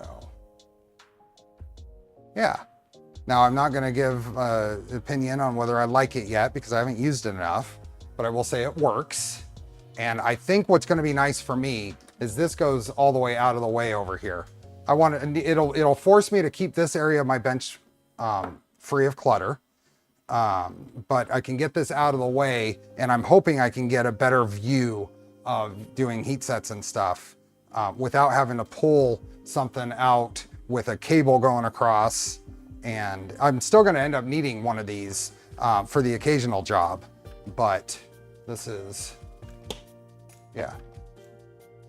So this is 300. So this is a self-source build. These are 300 millimeter Maker Beam XL extrusions just off of Amazon. And yeah, it is giveaway time. It's 4 minutes past giveaway time. Anyway, link is there posted by Poity. Let's do a giveaway. We're going to start with Polymaker Filament. Polymaker Filament giveaway. The links are in the description. Links are in the description. I did move it to the other side. I think I like it there better.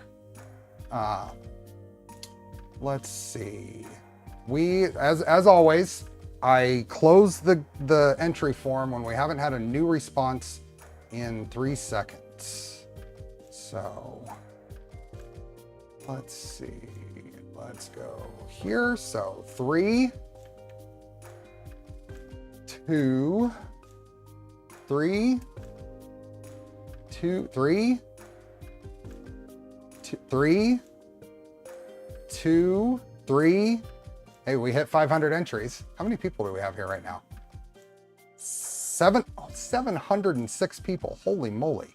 407 likes. Can we hit 500 before we end the giveaways? Back over here. 3, 2, 1. 3, 2, 3, 2, 3, 2, 1, 3, 2, 3, 2, 1, done. That was getting a little ridiculous, so I had to go. Thunder keys, what's our shuffle range? 14. 14. Number between 1 and 14 to shuffle. While I get this set. Andres, you were first.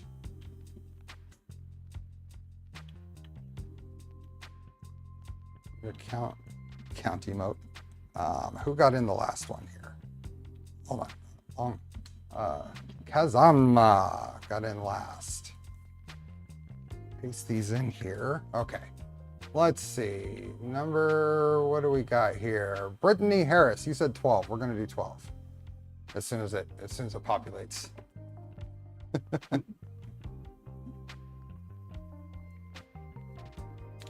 Wait. Oh, we don't have any extra poop there. Okay, 12. 1, 2, 3, 4, 5, 6, 7, 8, 9, 10, 11, 12, and spin. Polymaker filament. Polymaker filament. Gotta be here. Nate, you have 2 minutes to say something in chat. Congratulations, Nate. Nate. Congratulations. Are you here? We got 705 people. 31 likes to go before we hit 500. Nate, you are here. Congrats. Let's see how many Nates we have. I might need a number. Let's see how many Nates we have.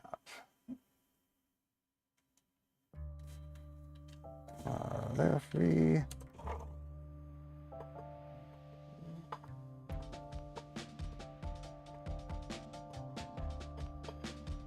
Nope, there's only one Nate. Awesome. Congrats. Let me copy this. Go here. And here. And you have an email. Awesome. Let's close this. So now we're going to give away the box turtle kit. So thanks to Polymaker for that filament giveaway. Now we're going to say thanks to LDO for box turtle kit giveaway. I am going to close the, what was that? Thought I heard an extra sound coming across the speakers. I heard it too, but I don't know what it was. It was my phone, my bad. Okay. Okay, so when we haven't had a new box turtle entry in 3 seconds. Now, interesting, we have fewer entries, a lot fewer entries than people watching right now.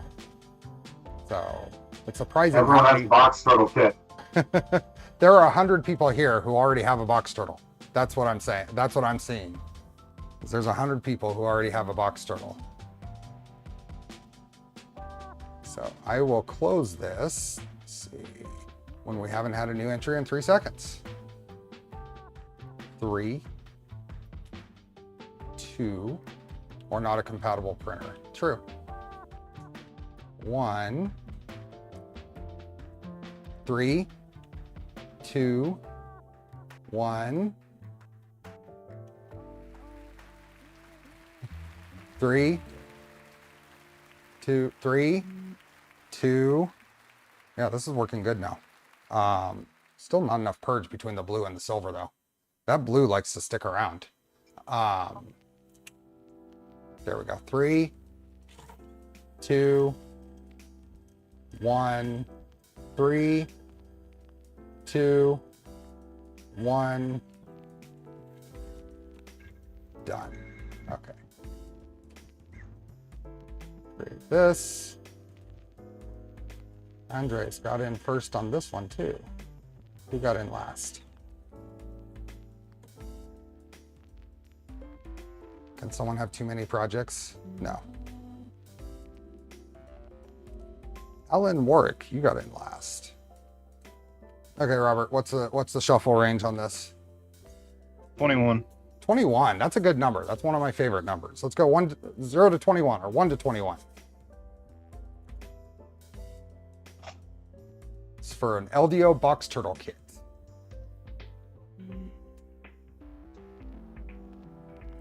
LDO box turtle kit. Let's see here. 47. You said 7. Oops, we gotta wait. It's still pasting. We're gonna shuffle this 7 times when it actually loads.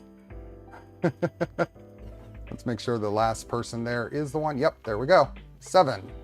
1, 2, 3, 4, 5, 6, 7, and spin. Hey, Scott, welcome. Brian T. Brian T, are you here? Congratulations. Brian T. That is not Brian Thunder Keys, just for the record.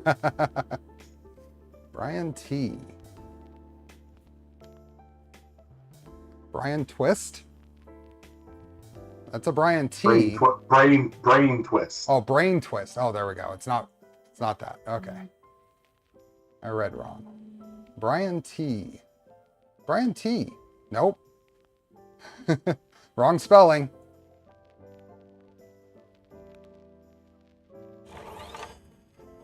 Do we have a Brian T with an I? If it's with a Y, we need the number to match. That's why it's there. So we can fix things like this. Do we have an actual Brian with an I? Let me see here.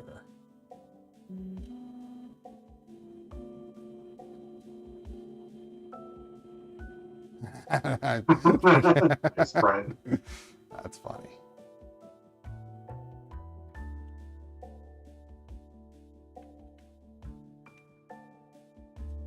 Okay. Is this actually you?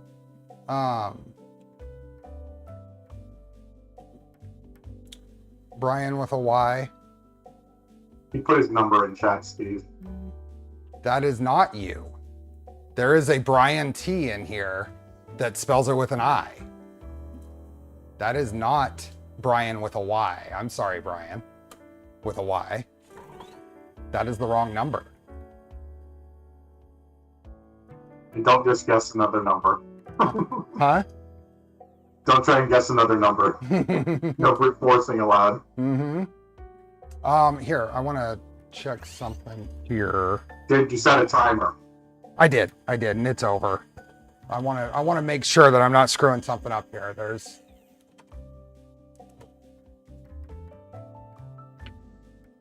There is a Y and an I in here as Brian T's. So sorry, Brian with a Y. Did anybody see a Brian with an I speak up? It doesn't look like they're here. It was 2 minutes. So that is a new member of the Polar Ted Club. New member. Robert, new shuffle range. 12. 12. 1 to 12.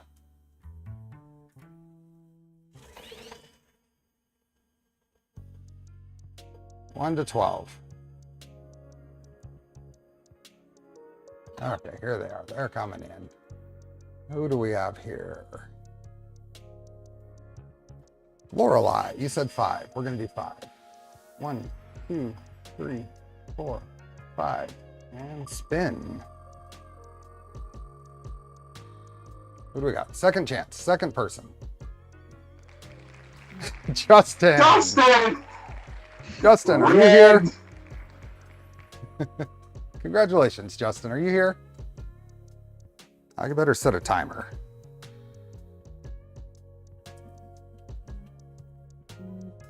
How many pings is Justin getting right there? He's There you here. are. He's here. Congrats, Justin.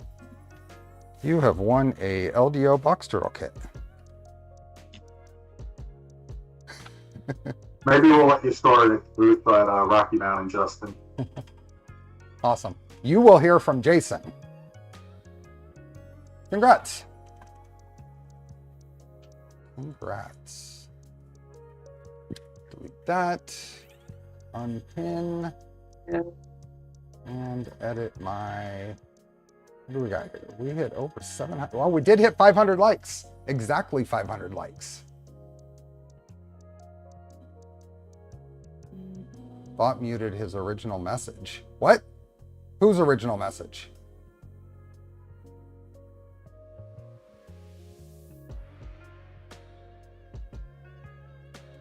Whose original message? Now return to your regular scheduled shenanigans. It's in the last box store giveaway in the series. That was, this is the last stream in the series. Save that. Okay. Okay, cool. It was holy word bot doesn't like. That's funny. I wanted to make sure I didn't screw up something before, so we're good. Awesome. This is doing pretty good. We've got a little bit of stringing back there, but not enough to make me want to cancel the print. You said it was like doing like maybe 2 millimeters out. On No, the it was changes, 2 millimeters shy of actually Oh, printing. okay.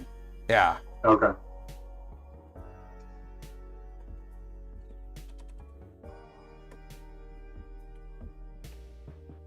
Yeah, brush would have taken care of that, no problem. Yes, for sure. What are we on right now? We're on green again. See you, Joe.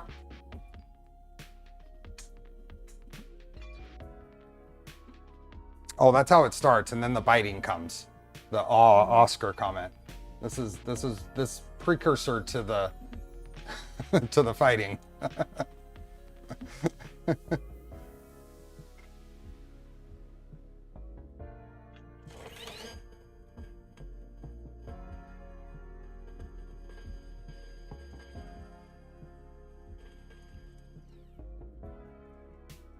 Let's see, Andres. Let's see, anything else here?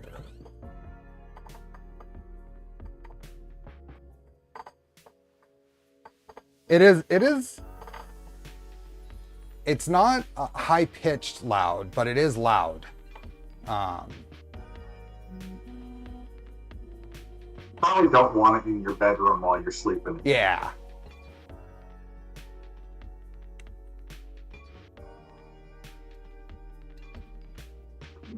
This is blue. Stephen B, thanks for becoming a member.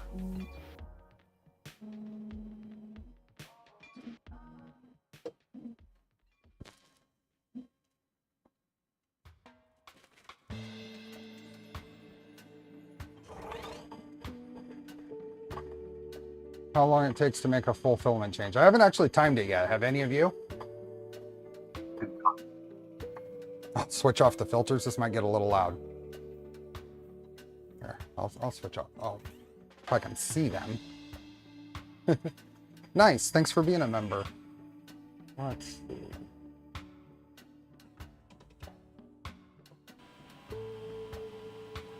Okay, filters are off. I have gifted all my memberships this month. Yep.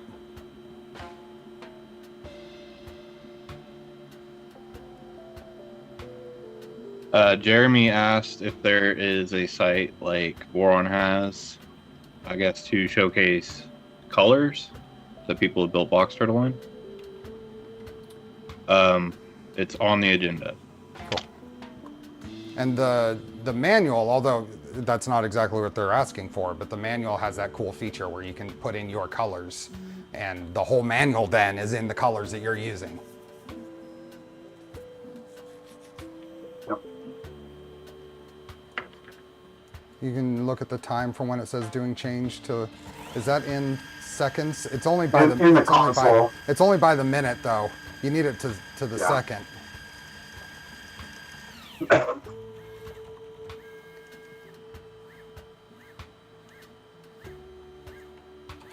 After you play with the turtle box a bit, will you be having a progress stream of some prints you'll do and any insight and improvements? You will see, if I use it for any projects, that's what you'll see. Steve, you just lost points there. I just lost You points. didn't mentally correct it to the correct name of box turtle. What did I say? You said turtle box. When did I say that? Just now. Just now. You read the guy's comment. Oh, did they say it? Yes. Yes. That's they're why. fired. If I say it, I say the right thing, but I can't be held Yes, you do. You've responsible been for very what I good. read.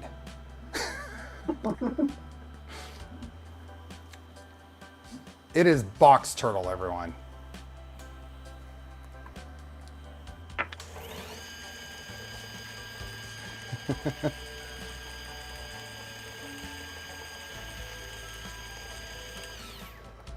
The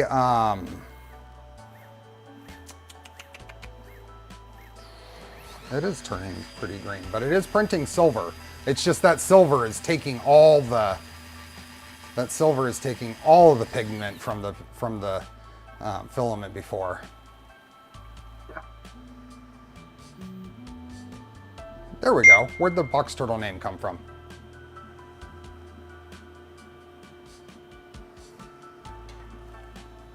Armored Turtle built a box. Where'd Armored Turtle come from?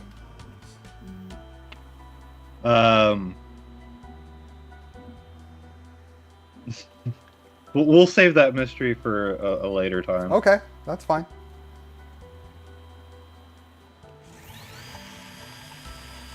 Fun fact, the lanes used to be called legs in the early software. The turtle has 4 legs.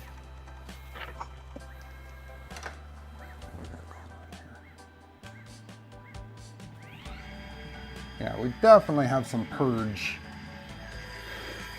tuning to do. Have you guys noticed a difference with the filter off? Brian and Robert wouldn't tell because you've heard everything from the get-go. Your ears are bleeding from the no filter between Skype, but No, I'm used to it. Right behind my monitor here is my Trident with my box turtle, so I hear it all day when it's doing stuff, so it doesn't bother me. Is it the box turtle or a box turtle? Right now, it's the box turtle that hooks up. I was about to put this one on my V2 when it had a critical component failure. It's like, all right, it's been like 4,000 or 5,000 hours since I've touched it. It's been like 8,000 hours of service. I was going to reprint it to match the colors on this, but then I ran out of the quadra teal and had to order more from West 3D. And then I went to rebelt it, and I was about 400 millimeters too short of 6 millimeter belt to rebelt it. So I ordered that from KB3D on Saturday. So it's gonna get a matching printer to go on. And then I have another one back there to build that'll go on a new V2. Very common comment when we get the serial requests in is, fun project, now I need to build one for all my printers. I think Musaka might hold the record. I think he just serialized his 5th box turtle Oh wow. in the last week. Beyond Robert, who built, 7 or whatever. Right. How many of your box turtles are serialized, Robert? 3. 3? Yeah. The very first unit, the very first release unit, and the 3-lane. Okay. I have 1 serialized Trident, so that wasn't I'm in the don't have every printer that I have serialized club. Mhm. I have 1 of each serialized, but and regarding the spooler motor, I have 3 motors over 4 with a jerky rotation. What can be done if you have one of the DC motors that's not? I forgot Sanity was here. I shouldn't have said that out loud. I would say check Robert's video on spooler assembly. Make sure that the meshing is correct. We also had someone else that was having an issue on the Discord where they were mixing and matching the 15-tooth MJF gears with FDM printed 30-tooth gears. That's what I'm doing. It's okay. I mean, it works, but it could be more finicky with the assembly and the meshing. So if you're having troubles, it may be worth a shot of Something just to look FDM printing the 15-tooth gears to try. Yep.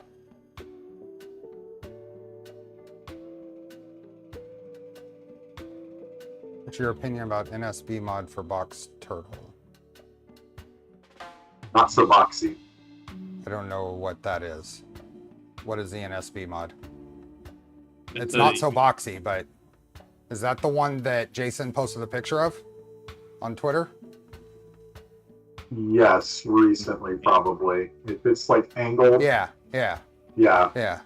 LDO sent the designer of that user mod, it goes by Booty, an LDO kit, and it's a different take on it that kind of makes it not so boxy, but it's not going to be compatible with the enclosure mod and other things that are planned. So, yep. But you know, user mods are a thing. And, yep. You know, it's an open source project, so we encourage people to design their own things. Just realize that it may, you know, just as with mods, right? If you design a mod and then we're not necessarily going to take into account maintaining compatibility with that mod based on future goals of the project. So. Yep.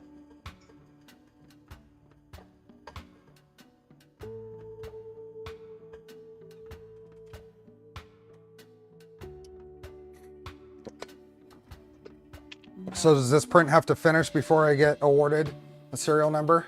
Yeah. Yes, it has to be finished. Ah.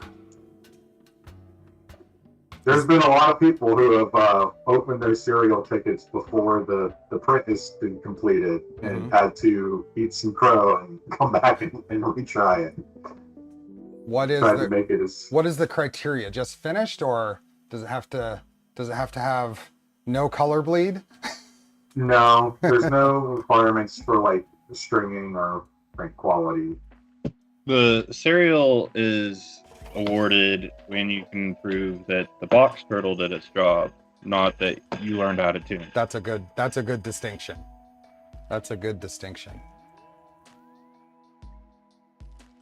So if I go over to the box turtle GitHub, there is a request a serial, and Discord.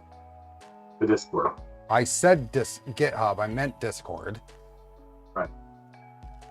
Vooks, we already had 2 more serials since the stream started. If you are the next request, you will get BT 125. Someone else is going to jump in there ahead of me. I've got another what? Hour on this? If you're looking for money to burn, Hector just posted his Fabrico fire sale of components. Oh, fun. That's right. Fabrico is doing a clear out overstock and low whatever, a clearance sale anyway. Is there anything interesting out there? A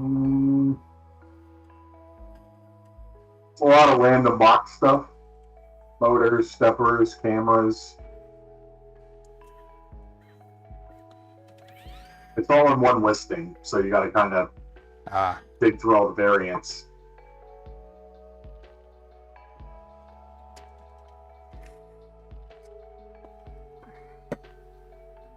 No, right now the box turtle seems to be doing its job. Yeah, you're doing pretty decent. I just had that Well, I can one. see. So the The first lane failure. with the mechanical tension. issue I had was a tension issue, and then the print issue, which isn't a box turtle thing, was a purge or a well, I'd consider that in the configuration issue is setting the correct retracts. I've already updated the recommended starting values Yeah. for Revo to what we told you. So, you know, we're learning about it too as we go along.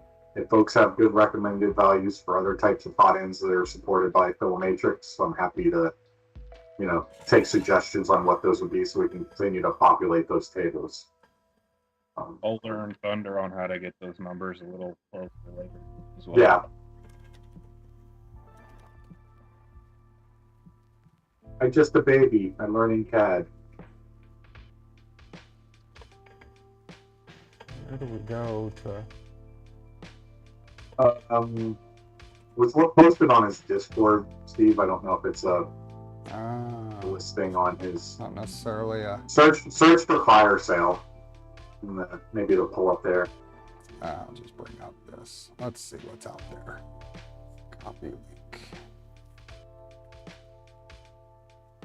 There. Oh boy. Yeah. All the.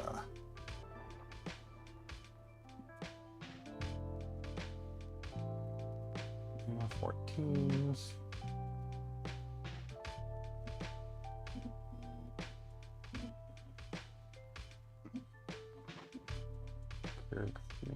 Trident.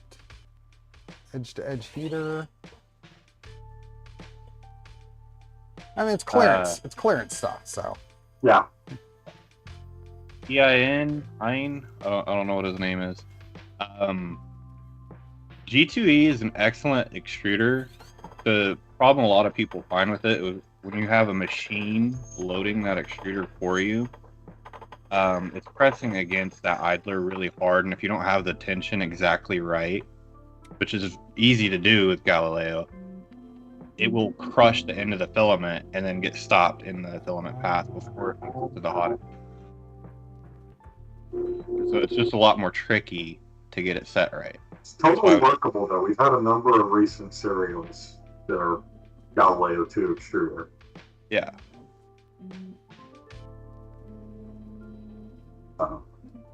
I just waited Steve from trying G2E for this, but it was mainly more just for, that's what we recommend for the majority of users, sort of what we consider a stock build. Well, Do you want to do G2E? We did create the Filamatrix for it for a reason, right? Mm-hmm. You know, we know it's popular. Well, a lot of my questions were, what is the best documented setup? Because if I'm showing this to 700 people every weekend, then I wanted to go with the best documented, best chance of success to show people. There's lots of ways you can do this. For sure. Yeah, Clockwork's just a lot more forgiving, especially if this is your first time messing with a filament changer. Mm-hmm. So that's basically why that's our default.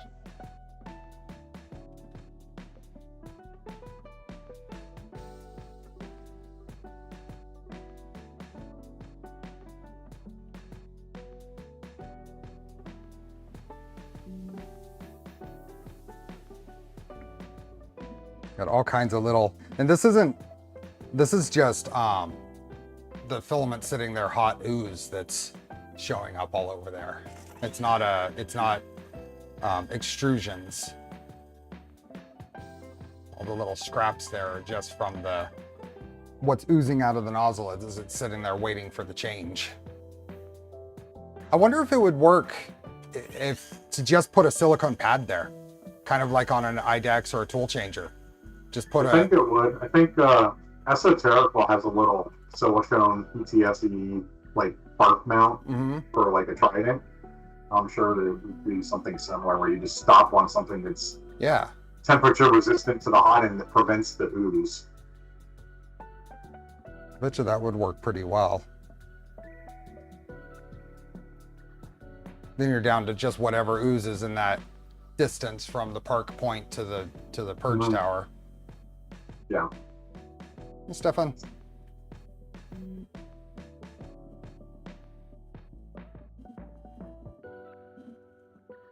What the other thing about Galileo 2 versus Clockwork 2 is you don't have as much room in the top of the extruder for the PTFE to have a nice straight path. Like the Clockwork 2 here is modified so the PTFE goes in much further than on the reference design. hmm I've also found Clockwork 2 to be easier to kind of get access to if something happens inside. You can kind of take the latch out and get access. Galileo 2, you kind of got to take the whole thing apart and Yes. back together to get access to anything inside the extruder.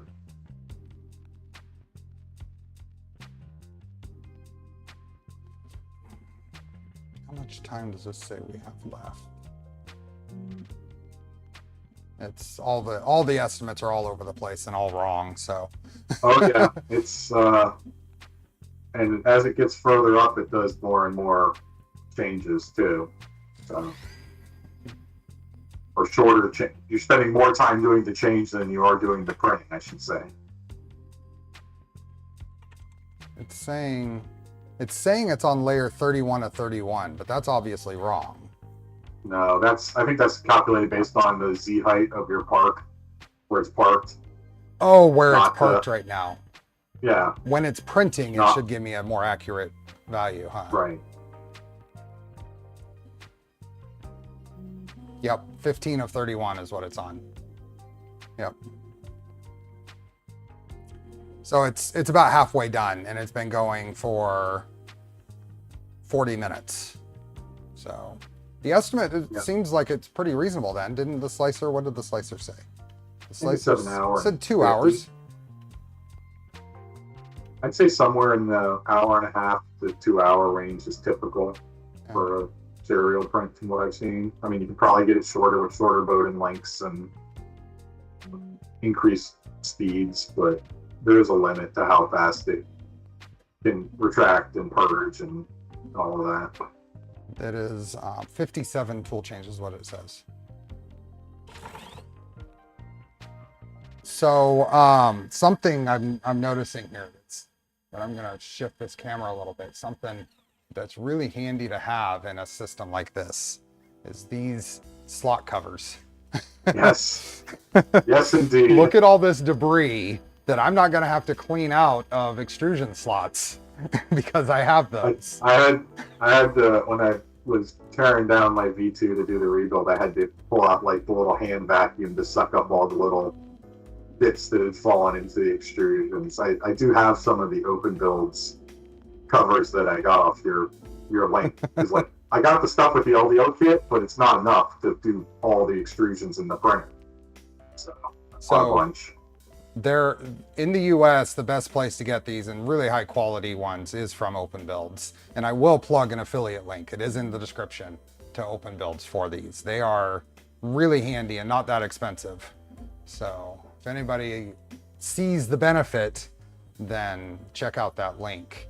And I see that Brian T is here. Brian with an I. Welcome to the Polar Ted Club, Brian. Definitely a bummer, but thanks for coming back in.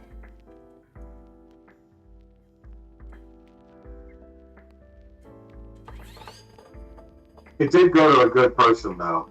Justin is very appreciative.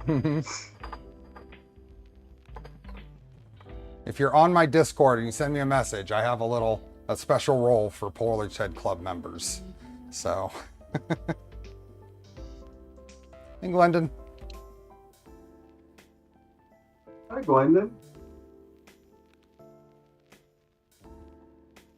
I think we're gonna call this at 2. So we got any other questions? So let's open it up. Let's do a formal shout out for questions to the Box Turtle team here. Anybody have any specific questions that might not have been answered yet? We have 20 minutes left is when I'm gonna call the stream, and then I'm gonna be getting ready for a trip. I'm going to Seattle next week. So if anybody's up in the Seattle area and going to the Maker Deck event or anything, be sure to say hi. Will De Silva, check with Sparta 3D. I believe they carry Box Turtle kits. And they're in Canada. Tuxedo, take some time to explain how you fix those firmware gremlins from the last stream. It wasn't really firmware gremlins. We were getting MCU timeouts, and it was bouncing between the different MCUs on this machine. And we're pretty sure it ended up being power to the Pi. I put a dedicated 5-volt power supply on the Pi, and those went away. And I was powering it directly from the Leviathan before. Now I have other printers running Pis off of Leviathans just fine. It's just the draw in here apparently was on the edge and causing problems. So about 55 seconds per color change is what our Chapman is timing. What is the meaning of life? 42. Exactly. You guys have any tips for setting that extruder tension? The Box Turtle extruder's tension?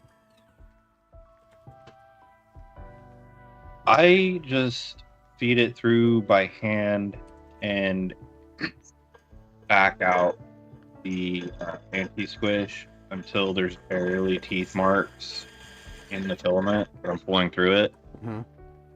And then I might take it back in about half a turn. Tighter or looser from there? Tighter. Tighter, okay. Yeah, about him. I'll say that I mentioned Greg's Maker Corner earlier. He had a good video on extruders, and he shows what you want to see with it, like out of the turtle in the start of like what you want to kind of have both the tension as well as the gear meshing for the motor to the 52 gear, what it should kind of look like. So, you know, if you're more of a visual learner, that might be another option. I think I tighten it down until the spring stops and then back it out like 1.5 to 2 turns, and that usually gets it in the ballpark for me.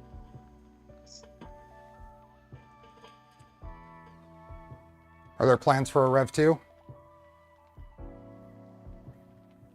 We haven't even got the enclosure out yet. We touched on that earlier. Yeah. Steve, are there plans for an R2 for Trident? Yes. Soon, trademark. That. Exactly.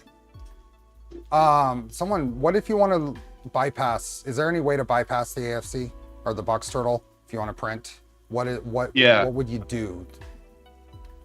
So add a splitter with a filament sensor, and you just define that as bypass in your config. And the second you load filament through that, it'll just disable the Box Turtle. Well, And your printer. it will ignore AFC commands. So that's built in. Yeah. So there's a setting you apply that you apply a basically a filament switch that Called enables bypass. bypass. And okay, Yeah. is that documented out there yet?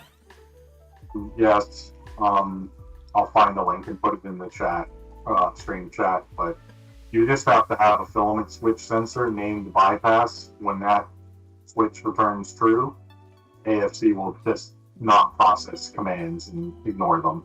That's cool to know.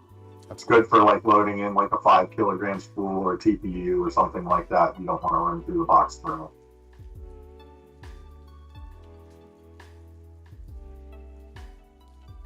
Someone asked about Orbiter 2 with sensor. Would that work? I don't see why not. Yeah.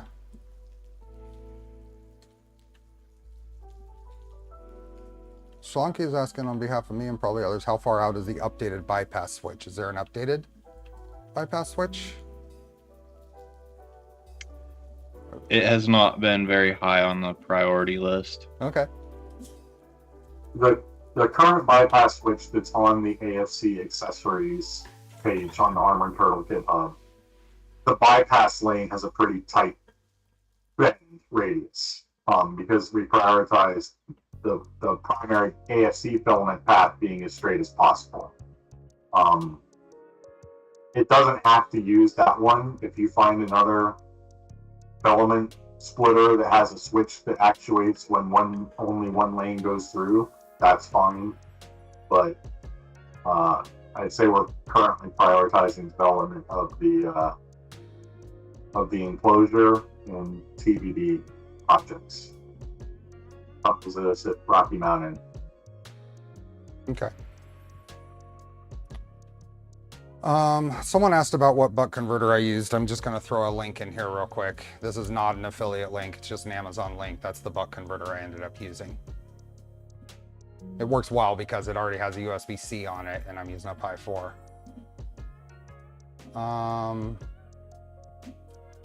Do you think an Octopus and Big Two Chicks CB1 combo is powerful enough to drive 2 CAN devices without issues?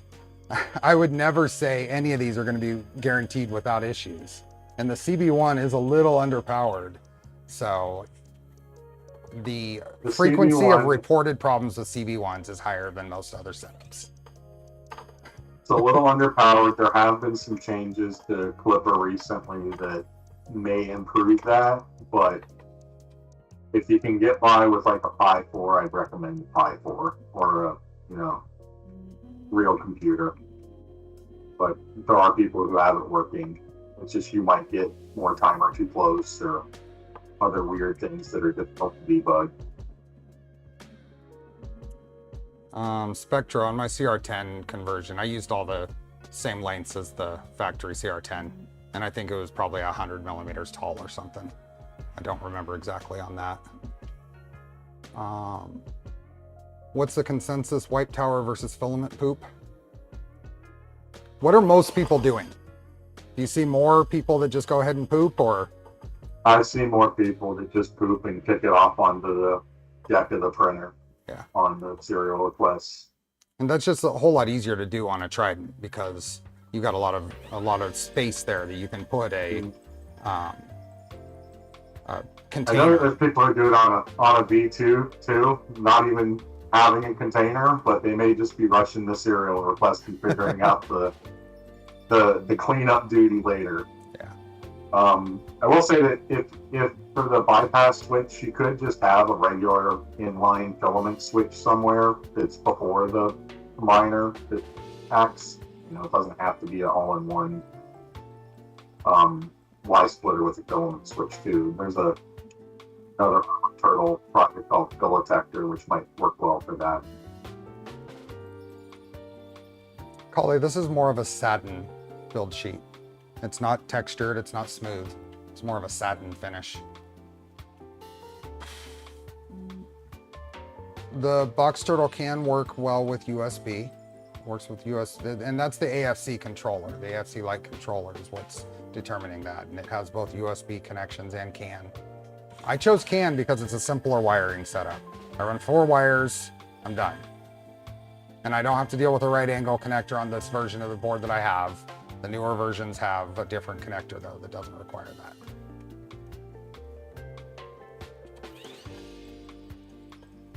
Batch 2 kits and onward have the corrected orientation of the USB-C connector. Apologize for being a PETA.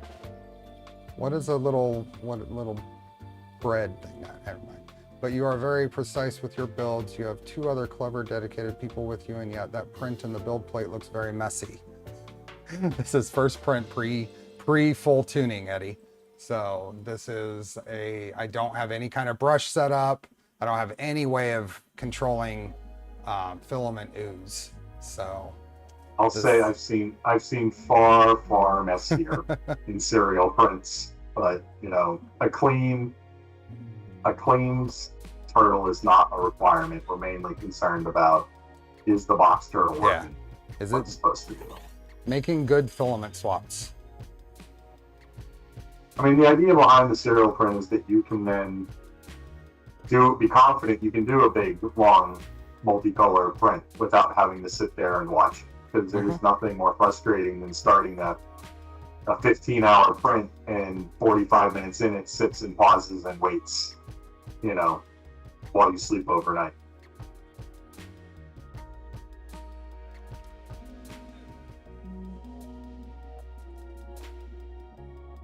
Yep.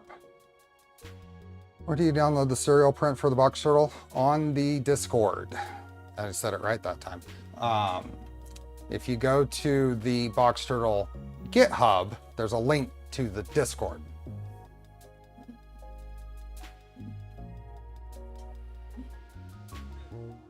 Yes, you want to lubricate the N20 motors, for sure. And clean them. Yes. Any issues with cardboard spools like Polymaker? I print 100% ambrosia pretty much, and they're all cardboard spools. I've not had a problem. I don't know if you can, yeah. Maybe not. I'll just use this camera. You will get probably like marks on the tires, but this is a cardboard spool. You get some marks on the tire from that plastic spool. That's what those look like right now. Yeah, I mean, that's my current box turtle right now. So it's you will get wear on the spool or on the tires from the spools, but it works just fine.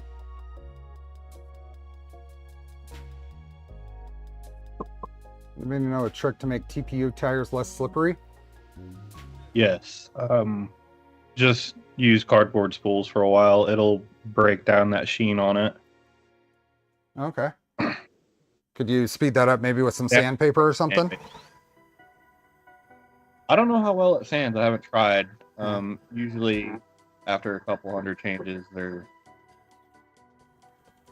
perfectly fine.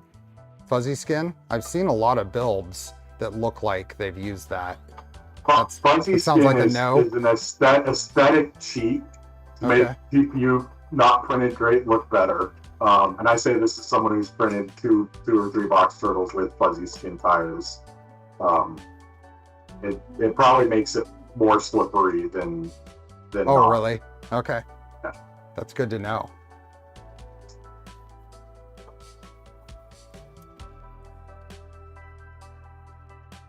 The tires, the molded tires are available from any of the vendors, sounds like. They might be out of stock, but I think LDO's intent is to sell those separately. Yeah. And they're fairly cheap. I mean, it's cheaper than a spool with TPU if you don't have TPU. But, you know, TPU tires can work just fine too.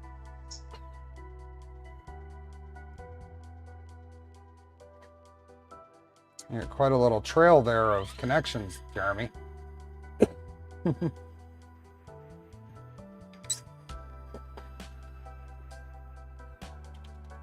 RC traction compound. I don't know how well that would stick and stay. I don't know how durable that would be. A little rubber cement on there.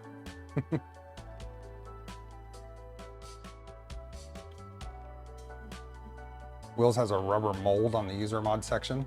Someone has made a mold so you can do your own. Yeah, you can cast some silicone too. That's cool. Around it. Did have people had good luck with that?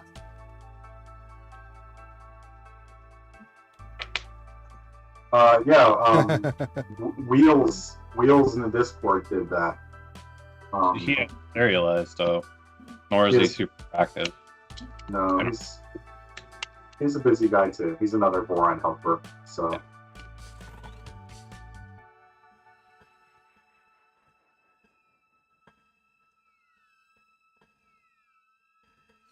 Looks like Fabrico has about 9 or so sets of the tires in stock right now. Yeah, I know S3 had like 20 sets and then they sold out, and then KV3 they had some and they sold out. So I'm sure there'll be more coming in. Yeah. And I know that some international resellers have also started picking up sort of sub kits for box turtle. So if all you need is a set of motors or a set of N20s or a frame, they're now selling those separately. I'll say thanks, Jimmy John. I just got your message in Discord about how to show seconds in mainsail.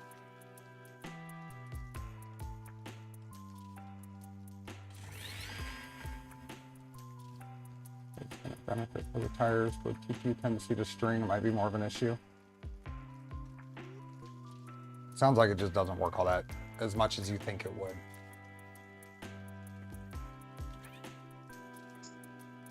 Okay, so we're getting close to the end here. Let's see if I can shift this a little more. There we go. So huge thanks to you two. Thank you, Robert, for the design and coming on here. I like to bring folks on as part of talk about their projects for the last stream, and this has been good. Big thank you, Thunder Keys, for all the help you've given and for coming on today. This is cool. I have a project, and although it's a 2-color project, I really need to reprint the skirts on my blue V2. And this is going to make it to where I don't have to sit there and babysit it for a filament swap, and is also going to enable, I may use this, there's a couple of spots on the Tic Tac build coming up that has some highlight areas that would be good to paint on in the slicer for some multicolors. So just those little things that are what this is going to be handy for. You'll start finding use cases for it as you see like multi-bodies. I've started printing out the multicolor parts for like a Voron Zero that have like the little nameplate, and it's totally unnecessary, but it's a nice extra bonus and pop. So you could do it by hand, but having an automated filament changer is really cool. And to be able to do this is not my first, well, it's definitely my first 4-color ABS capable setup. Everything else I have is either the Tridex or Phoenix 2-color, or more open air PLA PETG suited. So this will definitely be cool. So coming up, so like I said, I'm going to be in Washington, Seattle area for the next 4 days. And next weekend would typically, in the cadence we've been doing, be a Charlie's Angel stream for the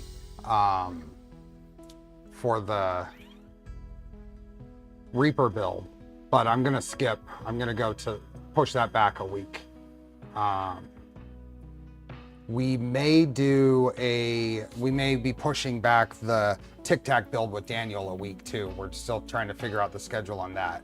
So if we do push it back, then we'll be doing I'll be doing a Mark IV to Mark IVS upgrade on Sunday, and then we'll start the Tic Tac builds the following weekend.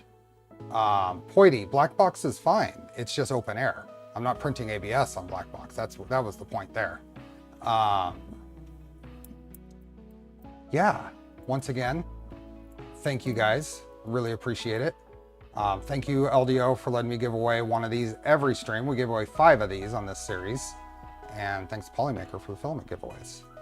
You guys have anything? I'd like to thank you for working with us and helping make the project better over the last 2 or 3 months and providing honest feedback. And, we're not perfect. I'm sure if you run into a problem, let us know. We'll help. And that goes for anyone that's having an issue. Like I said, we have a Discord help system for people. These are DIY projects. Everyone's build might be a little bit different, but we want to see people get to the point of doing multicolor prints successfully. So just reach out if you have problems. Yeah, and this is definitely the thing, is more and more methods of doing multi-material, multicolor. Yeah, it's good. Really appreciate it. With that, Look Go forward to serial requests. We're in about 40 minutes probably. Okay. 30 or 40 minutes. with that, hope everyone has a good rest of your weekend. Have a good week. Thanks again, Robert and Brian. Thank you, everyone. Gifted memberships, all that good stuff. We will see you next time. Enjoy the build. Bye.